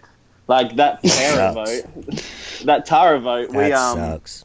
We vote her out. She should be going home, man. Yeah, So, I disagree with that. know. I disagree with that, and I would be pissed. I mean, basically, you don't disagree with AK, right? No, I You disagree with the vote. Yeah, the vote, because basically, Yeah. Basically they So traded. just clarifying. No.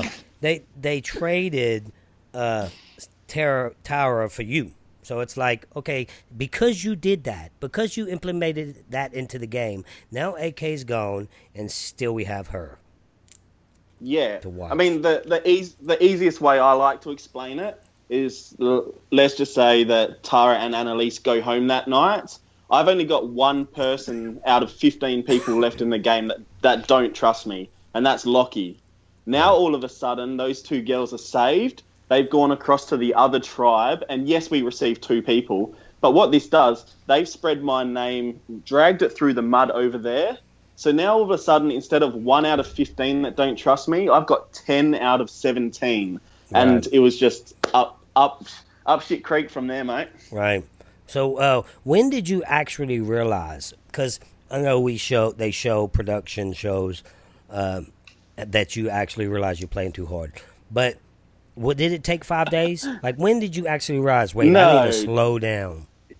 No. So what needs to happen is credit needs to go to Adam. I don't know if you remember Adam. He was the big poker player that couldn't find the idol when he had the idol clue. Right. Yeah, so credit needs to go to Adam. What happened is he identified me as someone that wanted to play hard. So he was actually the first person I had a conversation with. And he goes, we need to get around to as many people as we possibly can today. You and me won't talk, but we'll talk to everyone else. And then tomorrow we'll come together and we'll come to a mutual agreement who we can drag to the end, and that will be our alliance. But what Adam actually did after that conversation is he put himself right where the shelter was being built. He didn't move. And every time I went and talked to people, he was saying to everyone else, look at AK, he's going off and having more conversations, he's doing that. So he threw me under the bus, like, from the first minute, which is brilliant play for him. That's a good gameplay. It's a great gameplay because the common thing out there is that nobody wants to be the first boot, and all of a sudden he's created this mutual agreement with everyone without them even realising that AK's the first boot. Yeah. Wow. So it was brilliant play on him, but that's where you saw, I either step back and try and find my way in somehow, or I go even more full throttle, put my foot on the accelerator, and try and amp this game up to a place where these guys can't understand where I'm coming from, and hopefully I can create some sort of chaos or dilemma or blindside that they don't see coming. Right. So what were your, I'm just curious at that point, obviously the perception was that you were just going too hard, too fast, chicken idol, aggressive style. Yeah. What were your social relationships like at that point? Because obviously by the time you leave, we can see you've got really strong relationships with people. How about early on? Were you, despite the fact that you were perceived that way, were your relationships strong? Yeah, they definitely were. I mean, you see me going up to like people like Tarzan going, do you want to be called Mark or Tarzan? Cool, my uncle's name's Mark. yeah, I got to Tara and I'm like, what, your kid's name's Nash? Cool, that's what I want to name my second kid. Like, yeah. they show like 5 seconds of these conversations. See, I was talking to these people individually for like 15, 20 minutes at a time. I was building really, really strong connections. But the thing that overrode all those relationships I had was the fact that no one wanted to be the first to boot, and they were happy for it to be anyone but themselves. Right. So once it wasn't me, and they could realize that, you know, we finally found a division in the tribes, that's when those relationships that I had formed with these people came strong, because they were like, okay, not only is he building strong relationships with me, he's also fallen on the right side of numbers with me as well. And that's why you see, like, there's times where they could have flipped on me. They wanted, Tara wanted to get out the biggest game player, but my alliance stuck with me, and that was because I built such tight relationships with these people. Right. So that chicken idol thing, man, that's the thing. That's when I was like, this guy is good. Now, yeah, nice. And I loved the fact that tell me if you like the way the production brought it down. They never showed you finding the idol. So yeah. So then I'm like, okay, we don't know if he has an idol or not, right? So I'm going to tell you my perspective, and I want you to tell me if this is really what really happened. So when you showed them the chicken idol, were you showing them so they would actually be like, that's not an idol, it's fake, that's not a real idol. So so then it makes them say, oh, he doesn't have an idol, when you really do. Correct. So bam. I had the real idol in my pants. The real idol was in my jocks. And so so good. I created this deliberately looking fake idol to discredit the fact that I would have the real idol. Oh man, Correct. Production should have dug into that more, you know, and told the audience what I understood what was going on. But I'm Russell Hantz. Do you know what I've gauged from the whole edit of it though, Russell, is that everything I set out on the island in my confessionals, they dumbed everything down for the audience. You know, a majority of my confessionals, all you see is me saying like, I'm here to play big, I'm here to win. But they very rarely showed me going in depth of everything I'm doing, because they're trying to dumb everything down, because the Australian viewer is new to Survivor. Right. So they probably wouldn't understand or be able to comprehend what I was going through. I said... I relate to that a lot. I was going to make that move. I can see that. That move, before you made it, I was like, if I play again, you know what I'm going to do? If I find the real idol, I'm going to get a fake idol. I'm going to show them the fake. I was saying all that before you did what you did. And then you did exactly what I said. I was like, damn, man, this is... So it was fun to watch. And it was fun to play. It really was. That was one of my favorite days out there. I think you saw like a confessional from Amy being like, this guy's a goose. Like, it was just so good. Chicken idol. That's actually why it would have been good to have seen your explanation of it, because we didn't see that as the audience at all. So you know, we actually are led to believe that you really are just overplaying. And the other part of that's really irrelevant, of course, is that they didn't show you finding it. No. So we are, as the audience, are basically led to believe what the tribe is believing, which is that you are a goose. So at that point in time. I mean, if you show me finding that idol, you essentially are going to know who goes home that night. So this is the thing that I've sort of noticed from watching and from actually playing what I'm watching, is that all the best conversations that were had out there that show how strong a game player people are, they aren't shown on TV, because if they are shown, the viewer then will know who's going home. Yeah, right. Definitely. So the best part of people's games aren't being shown, and that's quite frustrating, but I also understand why. Yeah, but that move, it should have been more in depth, because it was such a great move. You know, that would be considered in America, that would be considered in the top 10 of greatest moves of all times. I'll take it. I'm telling you, man, it's a genius move. It could be. I didn't think about doing that. I could have done it, it's never been done. It's never been done in America. So hopefully not too many people watch and listen to my podcast because I'm making that move. I might even. Hey, you got to give. You should copyright this now, AK. No. If Russell pulls out a piece of coral that looks like a chicken, anything like a barnyard animal, I'll take it. You had to be sitting there, production, laughing and say, "I'm gonna call this your chicken idol." When you should have seen some of the producers' faces, man. When I was in confessionals, they were having a ball out there. Hey, let's talk about your decision to play that idol then. Yeah. Yeah, cool. Talk us through that. Yeah. So, once I found the idol, and then you saw the chicken idol stuff, there's one person early on that I knew I could trust, and that was Jared. He was sort of in with Lockie's group, but he knew he was on the outside of it, and he kept relaying it to me like he wants me to be that person for him, but right now I've just got too big of a target on my back that he can't put that trust in me just yet. So I needed to do something to show him I am with him. So I showed him the idol, and we both agreed that the best way to move forward with this would be to try and show it to the majority group of Lockie, Tara, Annalise, Peter, all that, and say, look, I know I've come out too hard too fast. I want to show you that, I can be one of your numbers. I'm going to vote whichever way you want me to vote tonight. And not only that, if you're thinking of voting me, you're silly because I have the idol and I'm going to play it tonight. So there's no point of me holding on to this tonight, because if I do, you're just going to flush it the next time, and then I'm going to be voted out the one after that. I'm not here to be voted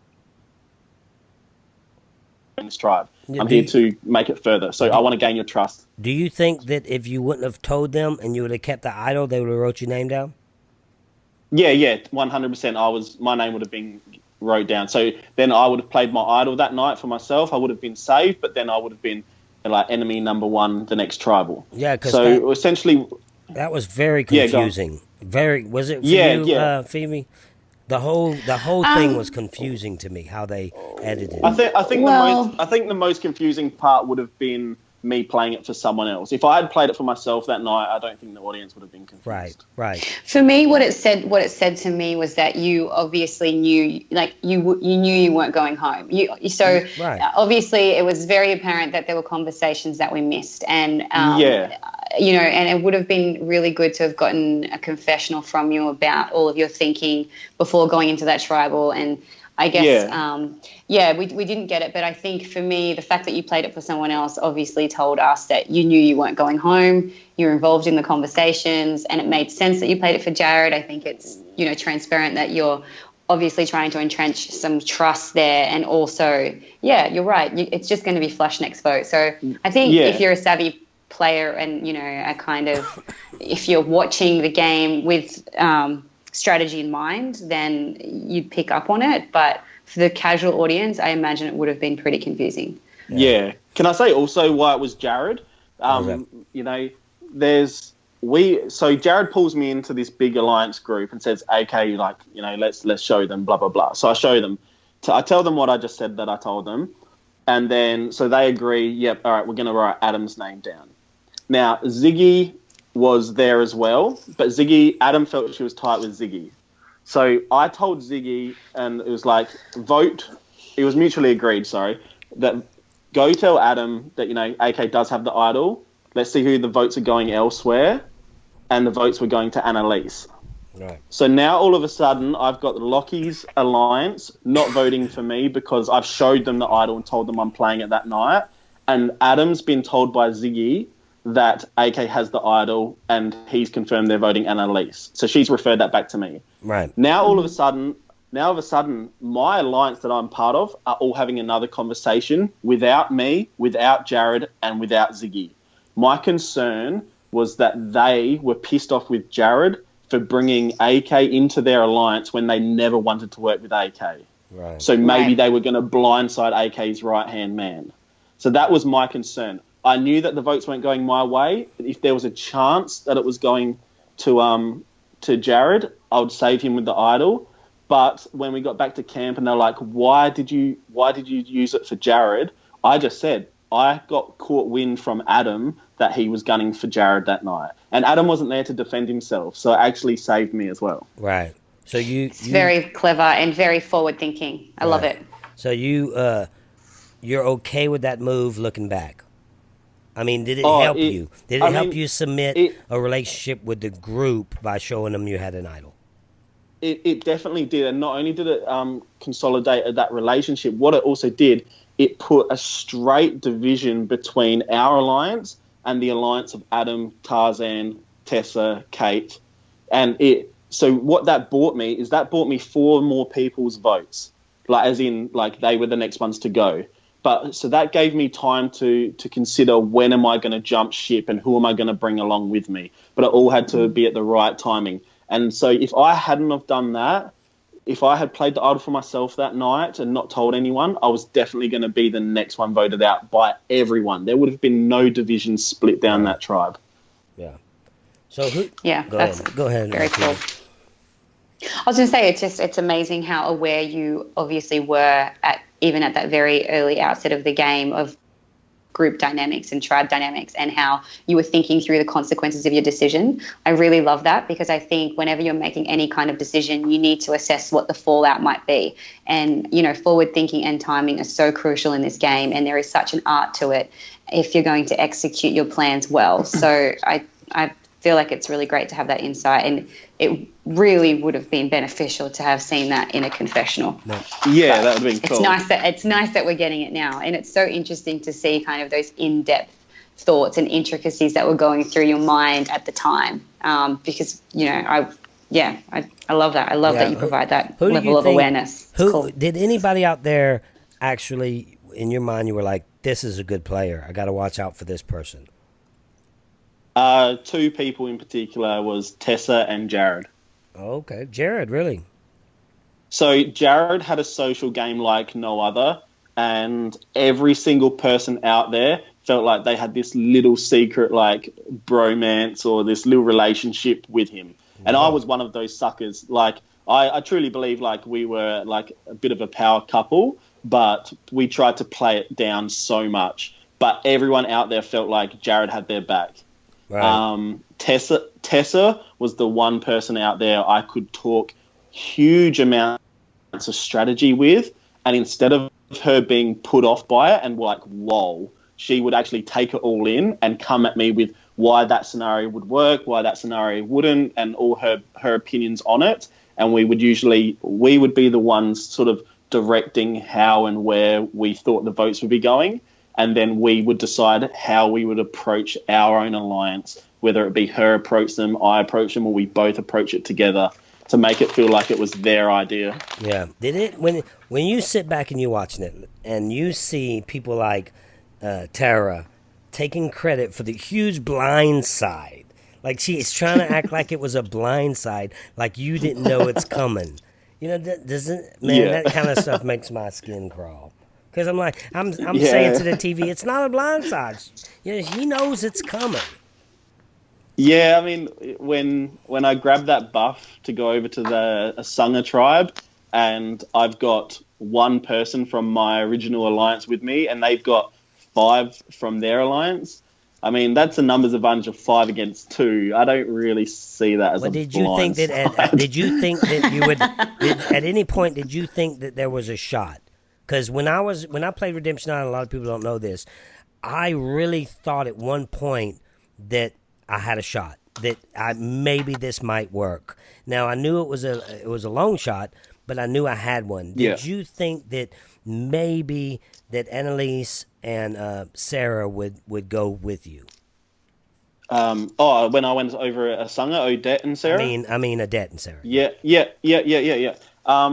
you know I really had all my eggs in Sarah's basket because I knew Luke and Jericho were tight, and I knew Luke was like pulling the wool over my eyes, which you hear me say in one of my confessionals. And I knew Tara was never voting with me. She was just, I feel like Tara just had it in for me that much. She couldn't put it aside if it was best for her game to work with me. Well, what about a dad? A dad? Because what you was breaking it down, it sounded like that plan would work. Yeah, so this is the frustrating thing about for me about Odette is Odette just wanted to roll with numbers. So to answer your question, Russell, after speaking with Sarah initially, there was a hope for me. After speaking with Odette, I knew she wasn't entertaining it one bit, and I didn't have the numbers with just Sarah alone. And could Sarah have convinced Odette? Could Sarah? What was their relationship like? Yeah, what you don't see is Odette didn't trust Sarah just because Sarah originally was voting with like Henry, Kent, Jackie, and Odette, and then once Henry left, you saw Sarah flip and start voting with Luke against Kent and Odette. So Odette didn't trust Sarah, which didn't work in my favour. You see in my tribal council, like when I'm voting for Tara for the last time, I'm like, it's second time lucky. I'm defeated. I know I'm going right. Yeah. What about with the Sarah vote? Can you explain to us why she voted the way she did at your exit? She voted for Peter? She voted for Peter. I still don't understand that. Have you had conversations about that, or I'm gonna ask her when I take Sarah out to dinner. I'll ask her. You can fight me for her, Russell. I'll fight you for her. I hear that. I think you. I saw her might have to fight a few. I'll just go with. How about this? We'll just all go together. I'm good with that. Let's do it. No, I actually didn't know she voted for Peter because when the votes were read out that night, 2 came out for Tara. That was myself and Peter's vote, and then 3 came out for me. They didn't actually show the Peter vote. Right. Yeah, no, they never did. We saw that. No, but, so I didn't. So nobody in the tribe saw that.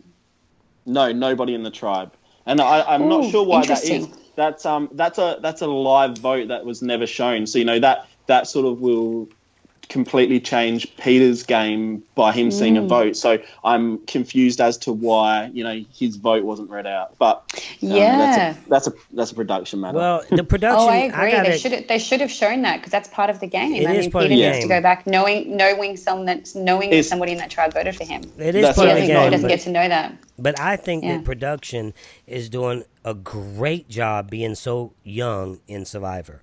It's just you're making it extremely interesting. They had all kind of people in the U.S. Survivor community that's raving about it. It's great. I think that they're just making it. I know you guys don't like the things that you can't control, especially great players, and that's what I'm talking to. Two great players. You can't. The things you can't control, you hate that. But it is a game, and I can guarantee you that if they could have tried to save you, they would have, and they let you go. So I give them props for not stepping in and trying to sway any decision making. I have nothing but praise for production. I think I've well documented in praising production and the quality of Australian Survivor. And, I am very proud of it and honoured to have ever been a part of it. And I'm sure, AK, you feel the same. When I talk about criticisms, it is just in relation to those non-elimination votes, basically. And not just because I was on the wrong side of it. And it's as a fan, honestly, I don't like it. That's how even as a fan this year watching on and seeing the consequences of that non-elimination episode and it backfiring against the biggest player in the game, it's as a fan for me. But they have to have non-elimination episodes. That's the way it works. And they have to justify the cost of production. They need X amount of tribal councils. That's one of the ways that they do that. And, going forward, now that we've seen it in season 1 and season 2, it's no longer a surprise, right? So it's okay. I think anyone that plays season 3 needs to be able to reasonably anticipate that there will be tribal councils where people don't go home. So it's not going to be as big of a deal moving forward now, because I think expect you can't account for it, but you got to expect it's going to happen. Right. I think I would just prefer to see it done a bit more random. So I mean, I think production for this series has been friggin' amazing. But when it comes to twists and non-elimination episodes, you know, the biggest criticism last year, other than a few of the twists, was that there were a couple of episodes that weren't finishing at Tribal Council. So then I feel like production have tried to take that on board by doing their twists at Tribal Council, where you see with the Tara vote and you see with the Super Idol with Ziggy. They're trying to finish these episodes at Tribal, but I think we need to keep these non-elimination episodes random and keep Tribal Councils as, you know, if you get voted out, you go home. What do you think about this? Go ahead and finish. Oh, I've got no problem with that. Drop your buffs, the random draw, and being found on a Sangha outside the numbers. I have no problem with that at all. The issue I have with production this year was that saving Tara. She goes over there with such a grudge against, you know, the people that were actually playing the game well and did everything in their power to get the numbers to vote her out. And I feel like you're almost being punished there for playing the game too well. Right. Yeah, I think that I don't like Tara at all. Maybe I'm butthurt. I don't know, but she cries too much. She has one strategy, and it's to get rid of one person, and that's it. You know, and then everything else don't work for her. Like I was telling Phoebe, you know, she's like sitting in a watchtower with a sniper rifle, and she's steady shooting and missing. So you know, and finally, of course, you're gonna hit. Of course, you're gonna hit the target sooner or later.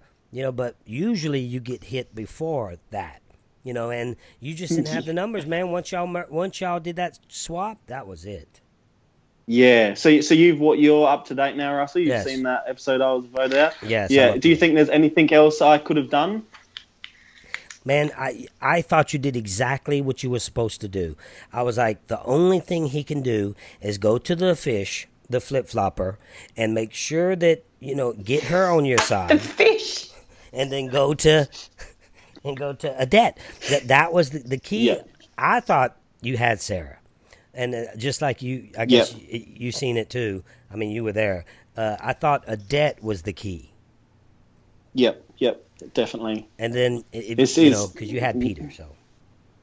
Yeah. So it makes the fact that you pointed out as well that there was distrust between Odette and Sarah further exemplifies the impossibility of the task that you had. Right. Because Exactly. the dynamics were just not. So it's one thing to land on the wrong side of the numbers in a tribe swap and have your work cut out for you, especially when you then lose the first challenge that you go to. So you literally only have 24 hours with a group of people that have been together for a very long time. Yeah. But then to have come into it with the dynamics the way that they are, in that Luke and Jericho are not going to be separable. Tara has this massive grudge and has dragged your name through the mud. And then the other two people that you need to pull together don't trust each other, in Sarah and Odette. So, there was nothing else you could have done. Is there anything and then throw in the seen? fact that you've got, Is there anything you can see now that you see that maybe, because trust me, man, all the time I'm like, maybe I should have did this different. What if I would have brought Jason and Shambo to the end? You know, so in my mind, I'm beating up myself. Do you see any other move? I've only got one Hail Mary that I could have thrown at Tribal Council. fake idol. And yeah, this took me 3 weeks of being home and eating right and sleeping well to come up with. Yeah, but man, Do you want to hear it? Hell yeah. Yes, definitely. I might use it though. So, just letting you know. yeah, that's cool. So you saw that we before the tribe swap, the one before that, we went to the ultimate reward. So both tribes knew that we were going to an ultimate reward, and Ziggy was sent. I wish that I had have made a fake idol, put it in my pants at the challenge. Once we had lost, gone up to Ziggy, gave her a hug, and pretended that she gave me that super idol. Then, once I was at Tribal Council, I would have told them that I know that they're all bluffing me, but this is the thing. Ziggy, after the challenge, gave me a super idol that I'm going to now, me and Peter are now going to change our votes for Jericho So it's up to them if they want to vote for someone else and tie the votes. Me and Peter at the revote will take our votes off of Jericho, or they can choose to roll the dice and think that we're bluffing. All right, that might have worked. But I mean, that to be trying to think like that on the map when you're trying to just even process the fact that you've literally just lost your entire alliance and you're going into a tribe with the one person who's dragged your name through the mud. I'm not surprised to think that you didn't come up with going to hug Sydney at that moment. You would not have been in a state to do that. I don't know if I mentioned this just then, I can't remember, but I would have announced that the super idol power is that it can save 2 people at the one tribal council. And I'd be stupid not to play it that night. What do you think Ziggy would have said? What do you think? You was going to do all this without Ziggy knowing you're actually saying it? I would have whispered to her as I'm doing it, I'm pretending you're giving me an idol because I need it tonight. And she would have been cool with it. She's in my alliance. Oh, wow. So, yeah. Well, that's the only thing I can think of I could have done. But that, as I mentioned, that was 3 weeks down the track with a full belly and full night's sleep. So I mean, Phoebe doesn't think I should have that this is a good idea. But she said, if I'm in trouble, this is what I would have done. If I would have had that idol and I'm in trouble, and I'm, in alliance with one other person, I would have walked in that tribe with that idol around my neck, and I would have made their brains start working, and I wouldn't have said a damn thing. Yeah. But that's Ziggy was not in trouble. She's not in trouble. No, when she went got the super idol. But why didn't she help you with it right there? Couldn't you help? Can you help someone with it? So, a question here from Twitter. We'll get to. Which one? What's that? Hello. I was going to say there's a question here from Twitter, and it's just kind of in relation to what we've been talking about. Okay. There's one here from Leo Rule 4 who said, ask AK if he regrets voting Tara out the first time.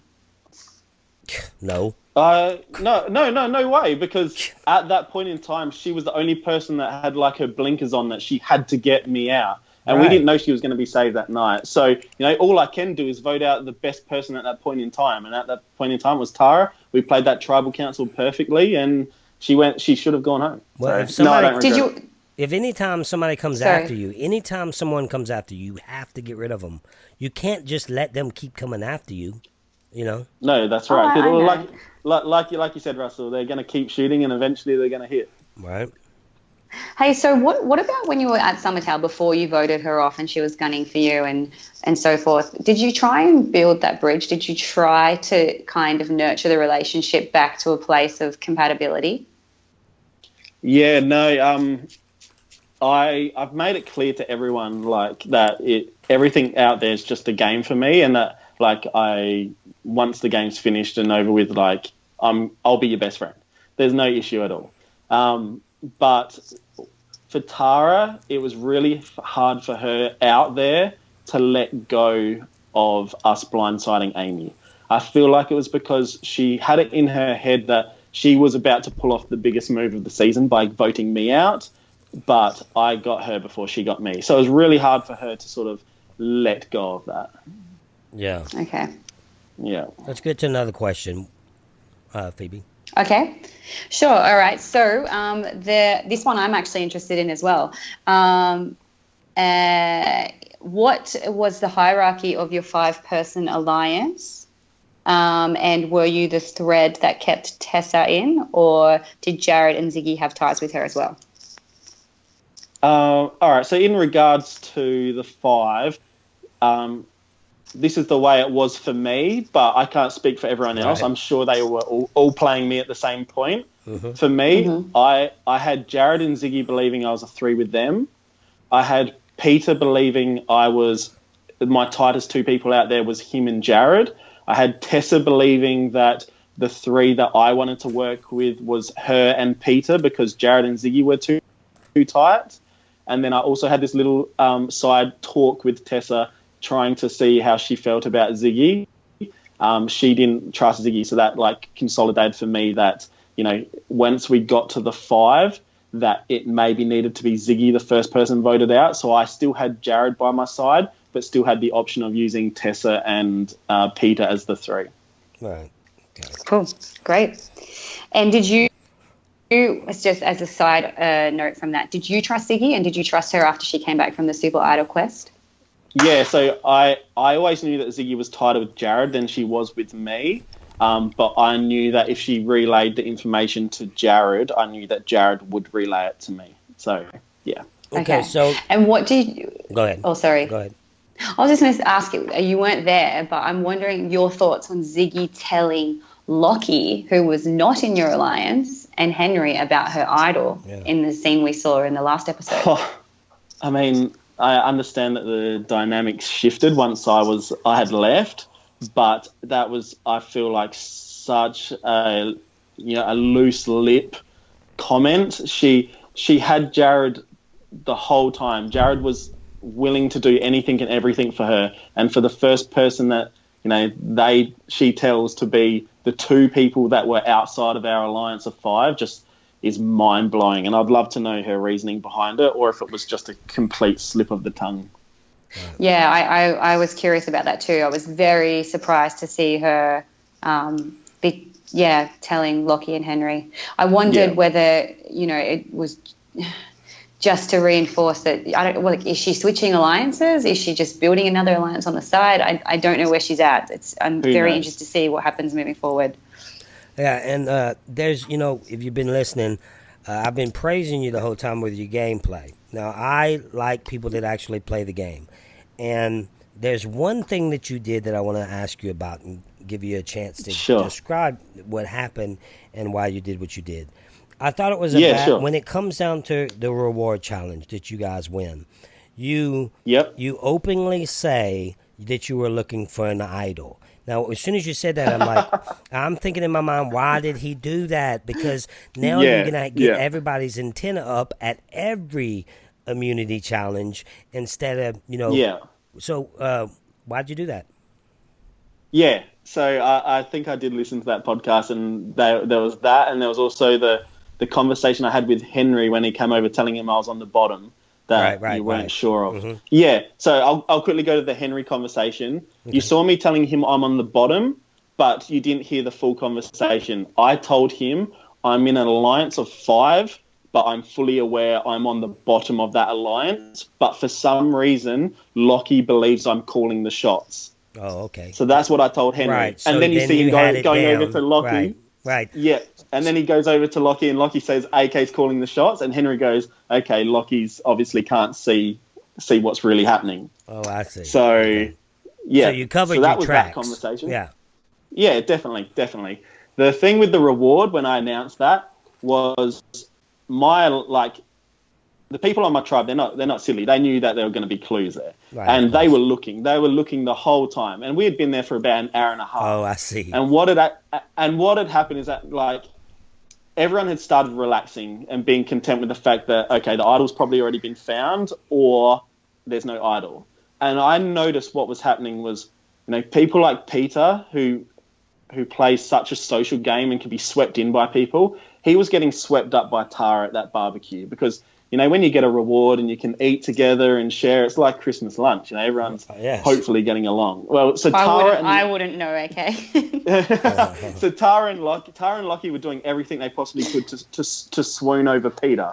So I'm like, hang on a second, I can't be having this. It was really good. Like, it was a clear division when people were like still in the game trying to look for idols, and it's a clear division there. All of a sudden, that division's like going away because Peter's like cuddling up to Tara and like, this is amazing. We're so happy. Thank you so much, Lockie, for cooking the barbecue for us. I'm like, hang on, I need to pull an end to this. So I'm like, hey guys, anyone found that idol? And then you see the paranoia set back in, and then you see my alliance getting together going, shit, we really do need to get it before they get it. And all that did was just created that line again, the division that it's them against us. Right. That's great. That's good. And that's so interesting because Russell and I criticised Lockie and Tara for not trying to pull Peter back in at the time of the Amy blindside, and maybe we were a little too harsh there because it sounds like they did try. No, what happened is when we got back from that Amy blindside, you saw who the game players were out of Lockie, Tara, and Annalise. And it's Annalise. What happened was Tara's gone. Like, nobody trusts you, AK, blah, blah, blah. Peter, you didn't stick to your word, and sort of like just went ballistic. Right. And you saw probably 30 seconds. That went for about, 15, 20 minutes. Oh, my goodness. And Lockie couldn't handle it. He was frustrated. Hang on, I'm sorry. I'm just trying to organise my life. You must have been loving that. Lockie couldn't handle it. I was lapping it up. So he was frustrated. He couldn't handle it, and he was having a go at people and whatever else. I saw Annalise go over to Peter. She gave him a hug. She said, "I understand what you did and why you did it, and I'd love to talk to you tomorrow." Annalise was fantastic at that moment. Yeah. And so Peter had this soft spot for Annalise, which is the reason that we tried to get Annalise across for that Tara vote as a sixth member. Yeah. But she didn't want to come on board. So, Annalise played that beautifully, but I can honestly tell you that Tara and Lockie did not. But what had happened is once they had slept on it and woke up, they realised, shit, we need numbers to move forward, and they left it too late to get Peter on board. Damage is done there. If that night all three of them had have acted the way Annalise had acted, they might have had a chance to get him. Yeah, and that's why we thought it was really interesting that they were then going for Ziggy when they'd never gone for her before that, and she was on the outside before that. For me, it was like, too late. Way too late. They needed to go straight to Peter straight away. Yeah, I can tell you right now that with the Ziggy scene, what actually happened with that was our alliance got together and said, okay, Ziggy is the person that can appeal to Lockie with the competitive Olympic side. We need Lockie to believe that AK's gunning for him, even though we were gunning for Tara, just in case he had an idol. Because if anyone was going to have an idol, it was going to be Lockie out of those three. Right. So we needed for him to believe it was Lockie. Right. So we had Ziggy going to Lockie saying, AK's gunning for you. I'm not okay with that. I'm happy to flip my vote. Yeah. So that's how that all came about. And when we got Annalise in and we said we're splitting the votes 3-3, girls voting, girls voting Tara, guys voting Lockie, and then when we go to the split vote, we'll vote Lockie. That was never happening. Yeah. What we needed her to relay to Lockie that we were gunning to him. That way, all the stories added up. What actually happened is once she had left that conversation, we changed Jared's vote to Tara. So that way, if Annalise did vote with us, it wouldn't be 3-3. It would have been a 4-2 on Tara. Right. But if she didn't vote with us, which she didn't, we would still have a 3-3 tie between Tara and myself, and then we'd all re-vote again. Tara goes. So that's how that vote went about. Well, what do you think so far about when you're watching this last episode about the gameplay? Because for me, we discussed this, me and Phoebe earlier, you're here on the episode, what Michelle did with Ben and getting information from Ben, and then all of a sudden she loads her bullets to get ready for tribal council. And whether or not that was their decision or not, I thought that was an AK type of move. From Michelle? Yeah, when she went into tribal and she saved herself. Yeah. I mean, so after hearing the Ben's exit interviews in Australia, he said that he was always the person going that night. Right. Now, I believe that was the case. If that is the case, if that Mm-hmm. is the case, I don't understand why Michelle went like she did. She essentially announced that she was tight with Luke, Jericho, Odette, and Sarah on the other side, which means that if they were to allow her to get to the merge, she would have a lot more, I guess, avenues and numbers either way to work with. So but how do you know for sure if that's what's really going to happen? You get paranoid. Your name's on the block. You've always got this option. Yeah, always got this option when you're at tribal council. You can either try and play it cool and hope that your numbers come through, or you can try and throw these Hail Marys and hope one of them sticks. Right. And she obviously chose that, which I, as a viewer, I would prefer to watch because it's much more entertaining. But as a player, I would like to try and show like trust and that I'm not an emotional player. Yeah. Who's impressing you right now? Who's impressing you the most? Watching it, you know. Okay. Yeah. It's hard because I want to say Luke, but there's so many votes from Luke that don't make sense or add up for me. Yeah. But I do. I do like the character. We've talked about that. Yeah. So I don't know, and like, you know, Henry's labelled as the other big game player, but again, all his moves that he's done don't add up and line up for me.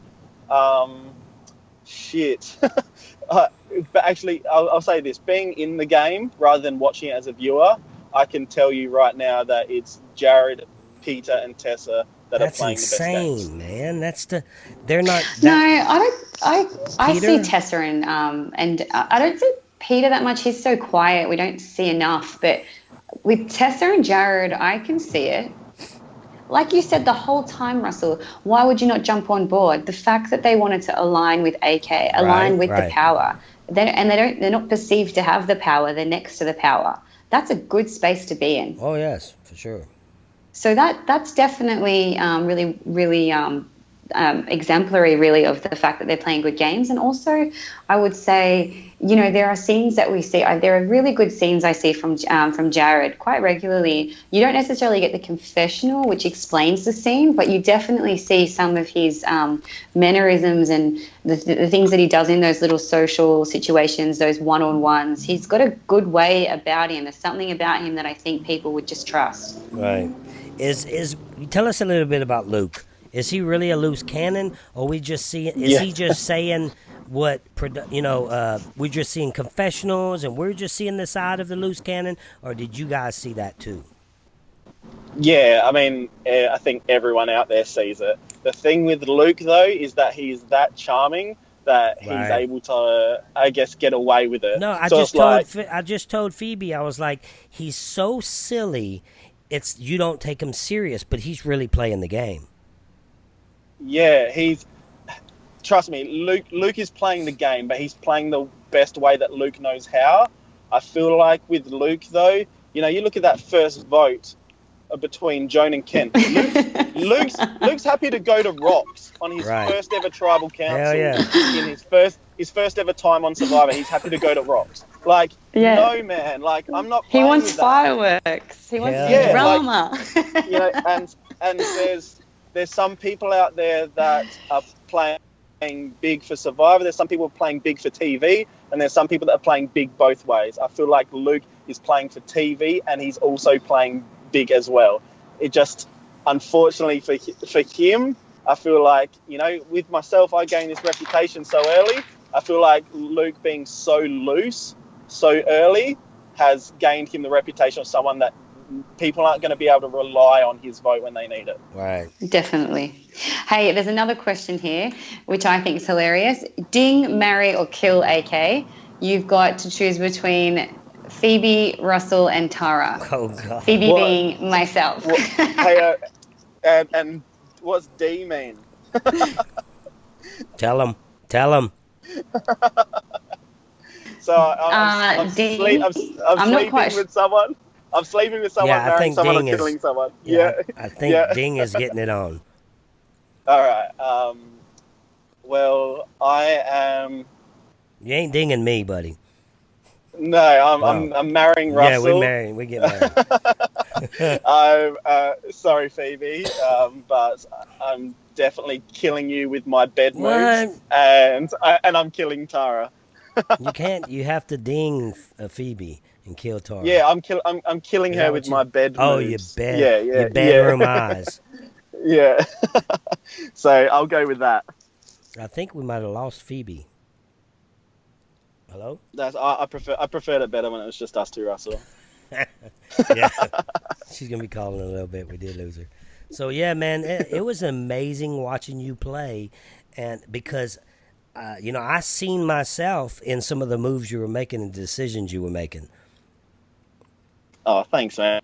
And like I mentioned, man, like you were the reason I started watching Survivor, and when they called me and told me I'm gonna be their likable Russell, it was is quite funny to hear.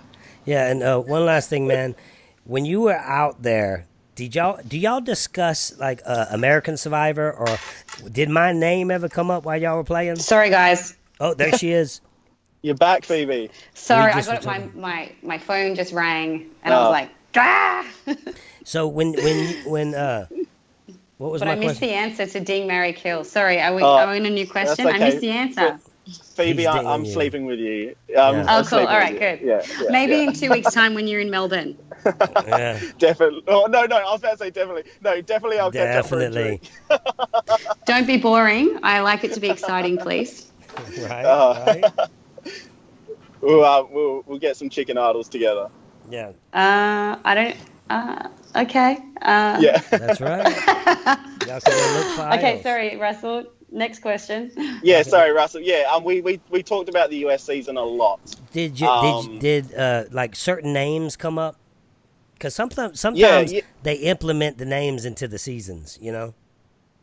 Yeah, so you got to be careful when you're talking about the US, because for some reason people think that if you're a fan of the show that you're going to be a good Survivor player. For me, it was not the case. Someone could tell me they've been watching since season 1. It doesn't mean they're going to be able to execute anything out on the islands. This is a big deal. I wanted to ask you this question because when I'm watching I'm having flashbacks because I went back to back right where y'all were playing. So did you see the tree that the very first idol was found without a clue? I didn't, because I wasn't near it. So nobody, because I think that, did you see it, Phoebe? No. I saw the tree that I found the idol without a clue. First person in Australian Survivor. Oh, Russell, wonder why you decided to do that. Russell, do you remember? No reason, just felt like it. Right. Go ahead. Do you remember talking to Ryan Brink and him telling you that one of the contestants saw the bridge that you found your idol under, and it was out of bounds for the Australian season, but they went and just looked under the bridge anyway? That was me. Oh, that was you? That was me. Okay. That was me. So I saw the bridge. It was out of bounds. I'm like, fuck it. I'm on Survivor. I'm looking under the same bridge that Russell Hantz looked under. So it was really cool. It was funny when I found that idol because I was in the zone. You know how it is when you're in the zone, man, and that's how I was focused. I mean, I was extremely focused, and everybody likes to say different things, but on my daughters, and there's no cameras here, I am the one that came up with looking for idols without clues. Production didn't tell me nothing like that. Yeah. Matter of fact, they were so confused in what I was really talking. Like, I knew if I can come up with something that was so good, they would implement it into the show. Now, I'm going to also say I don't think the idol was put in place until I told them that I was going to look. So look, yes, right, they wanted that. But I did that. I knew it wasn't in place, but I knew that if I was like, hey, you know what? I'm looking for idols without clues. And if I start looking around, that it's such good TV that they would put one in place. So, you know, you have to, sometimes you have to move things around how you want to move around. But like I was saying with that bridge, the story with the bridge is when I went to the bridge, production, everybody's always around, but I seen production from the corner of my eye before I even got there. So, I mean, not production. I seen our head producer standing behind a tree waiting to see, because she knew I was heading that direction. So I was like, oh, hell yeah, it's around here. So I start looking, and then when I grab it, I turned around to the camera, and that's when you said, I think that's time I'm like, that's the time I'm like, I'll take this over fried chicken any day. You know, so when I said that, I look up, and the production woman is pumping her fist in the air like, hell yes. So, you know, they get involved with it. It's exciting for them, too, you know? It is. And this is the little things that I think returnee players will, be able to have an advantage over first-timers. And for me, I was pretty lucky that I picked up on this early, because I was off looking for idols all the time. But if the cameras didn't follow me, I knew that I wasn't in the vicinity of where the idol would be. Exactly. I was on the third time I played, I was with Krista and Stephanie, and they brought 2 cameras with us. And out loud, I said, okay, guys, we need to find this idol. And I said, Stephanie, you go that way. Krista, you go that way. I'm going to go this way. Wherever the camera is not following, we know it's not that direction. They said, Russell, you can't do that. You can't talk like that. And I'm like, wait, okay, let's do it. And then we split up, and they followed, they didn't follow Stephanie. So I'm like, well, we know it's not that direction. It's towards the camp. So there's certain things if you play that you can do that makes it more fun for you, and you can read things. Now, production doesn't tell you where things are, or they don't, but you can read off of things, and I'm sure you was able to do that well. Definitely, and there was certain times, like in confessionals, where they would ask me a question, and I would think, okay, maybe this is leading to something that's actually happening within the game. Exactly. So I would give them an answer that would make them have to do a follow-up question on that same agenda. Rather than giving them a closed answer, I'd leave it open for them to sort of reveal a bit more, and you can pick up on all that sort of stuff. Exactly. But that's only great players that do that, man. Not all players can do that. Not all, people that go out there and play. There's only a handful. And I have a feeling that you'll be back, and I have a feeling that Phoebe will be back. Hopefully it's a American versus Australian Survivor. We can all align. That sounds like a plan. I definitely don't want to be on the wrong side of AK. No, I would play. Now, the thing is, when you're out there... Actually, there's people comparing myself and AK this season. And I don't think it's because our games were similar, but I think because we went out off the, with some unfortunate twists having not gone our way. But there is a question that has been asked on Twitter, AK. So people want to know your thoughts on that comparison. I would never compare myself to the Queen Phoebe. Stop it, you. How's this? So when I did find... I feel like that AK's taking idol, you from me right now. I feel like that he's... I'm all yours, Russell, baby. Oh, okay. You know that. Okay. Getting when that straight. I found that idol without a clue, I grabbed it and I actually quoted Russell. I said, "Keep hope alive." Yes. And then I said to the producer, who was there, I said, "Please tell me I'm the first Australian survivor to find an idol without a clue." And they've gone, "I'm pretty sure Phoebe did last year." I was like, "Fuck off, Phoebe. Of course she has to rain on my parade." Yeah. I don't think anyone's raining on your parade, AK. Look, I wasn't a fan of the show. You are the real king. Will the real king please stand up? Right. It's you. I wasn't really a fan of the show at all, and I wasn't sure about this first person to find an idol without a clue. So when I said that, you see me saying it, and I'm like, how many people in the history of Survivor found an idol without a clue? And the production put a 0 sign up, and I said 0. 0, yeah. That's so good. So right now, that is really funny. It's crazy how it kind of changed the game, and I was a game changer, and no, you weren't. And I Where wasn't. Were you? I was a game changer, and I wasn't a game changer. How's that happen? No. Okay, how's that happen? I don't know. How are you a game changer, but you're not a game changer? So did they even call you to consider having you for that season? No? Didn't even call. This is what I think's really happening. What I think's happening, and you're probably about to say the same thing, I think like season 40 or something, they have a big legendary season or something like that, and they were saving, because Boston Rob didn't get a call either. Richard Hatch didn't get a call. Coach didn't get, huge, big names, nobody got the call. I just think they made a huge mistake by naming it Game Changers when it wasn't. I feel like they wanted that season to have a certain feel to it, and by bringing yourself, a Boston Rob, a Parvati back, it just gives it the same feel that they may have already had in previous seasons. Right. So I would have loved to have seen, if they're going to name it Game Changers, the real Game Changers out there, and then I would love to see them all again for season 40. Hell yeah.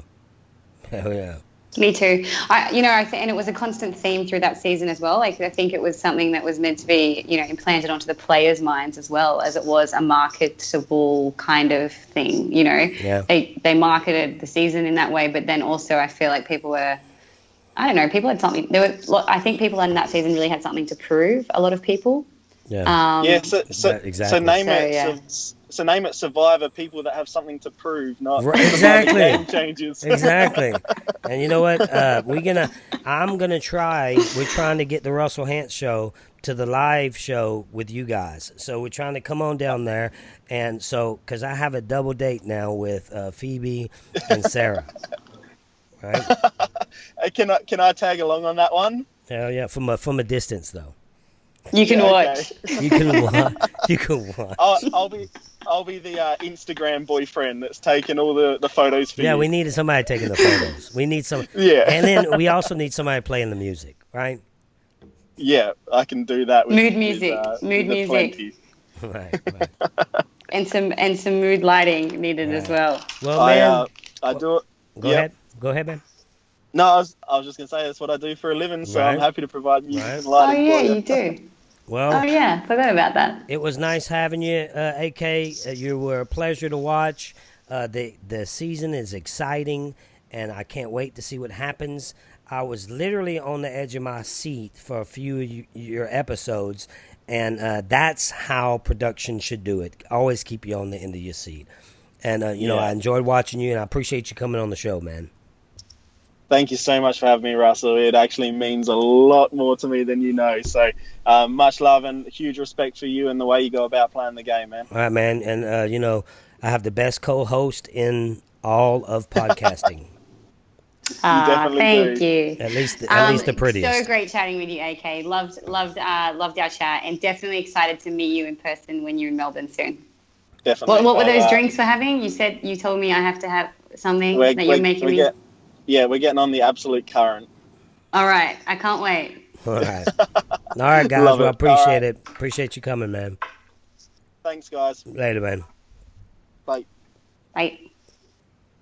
What you think about that, Phoebe? The man, the king, the legend. Oh, I loved it. He's so great. He's got a lot of. It was really cool seeing, some of the stuff we don't see on TV. It was nice to hear him talk through some of the things, get a bit more detail.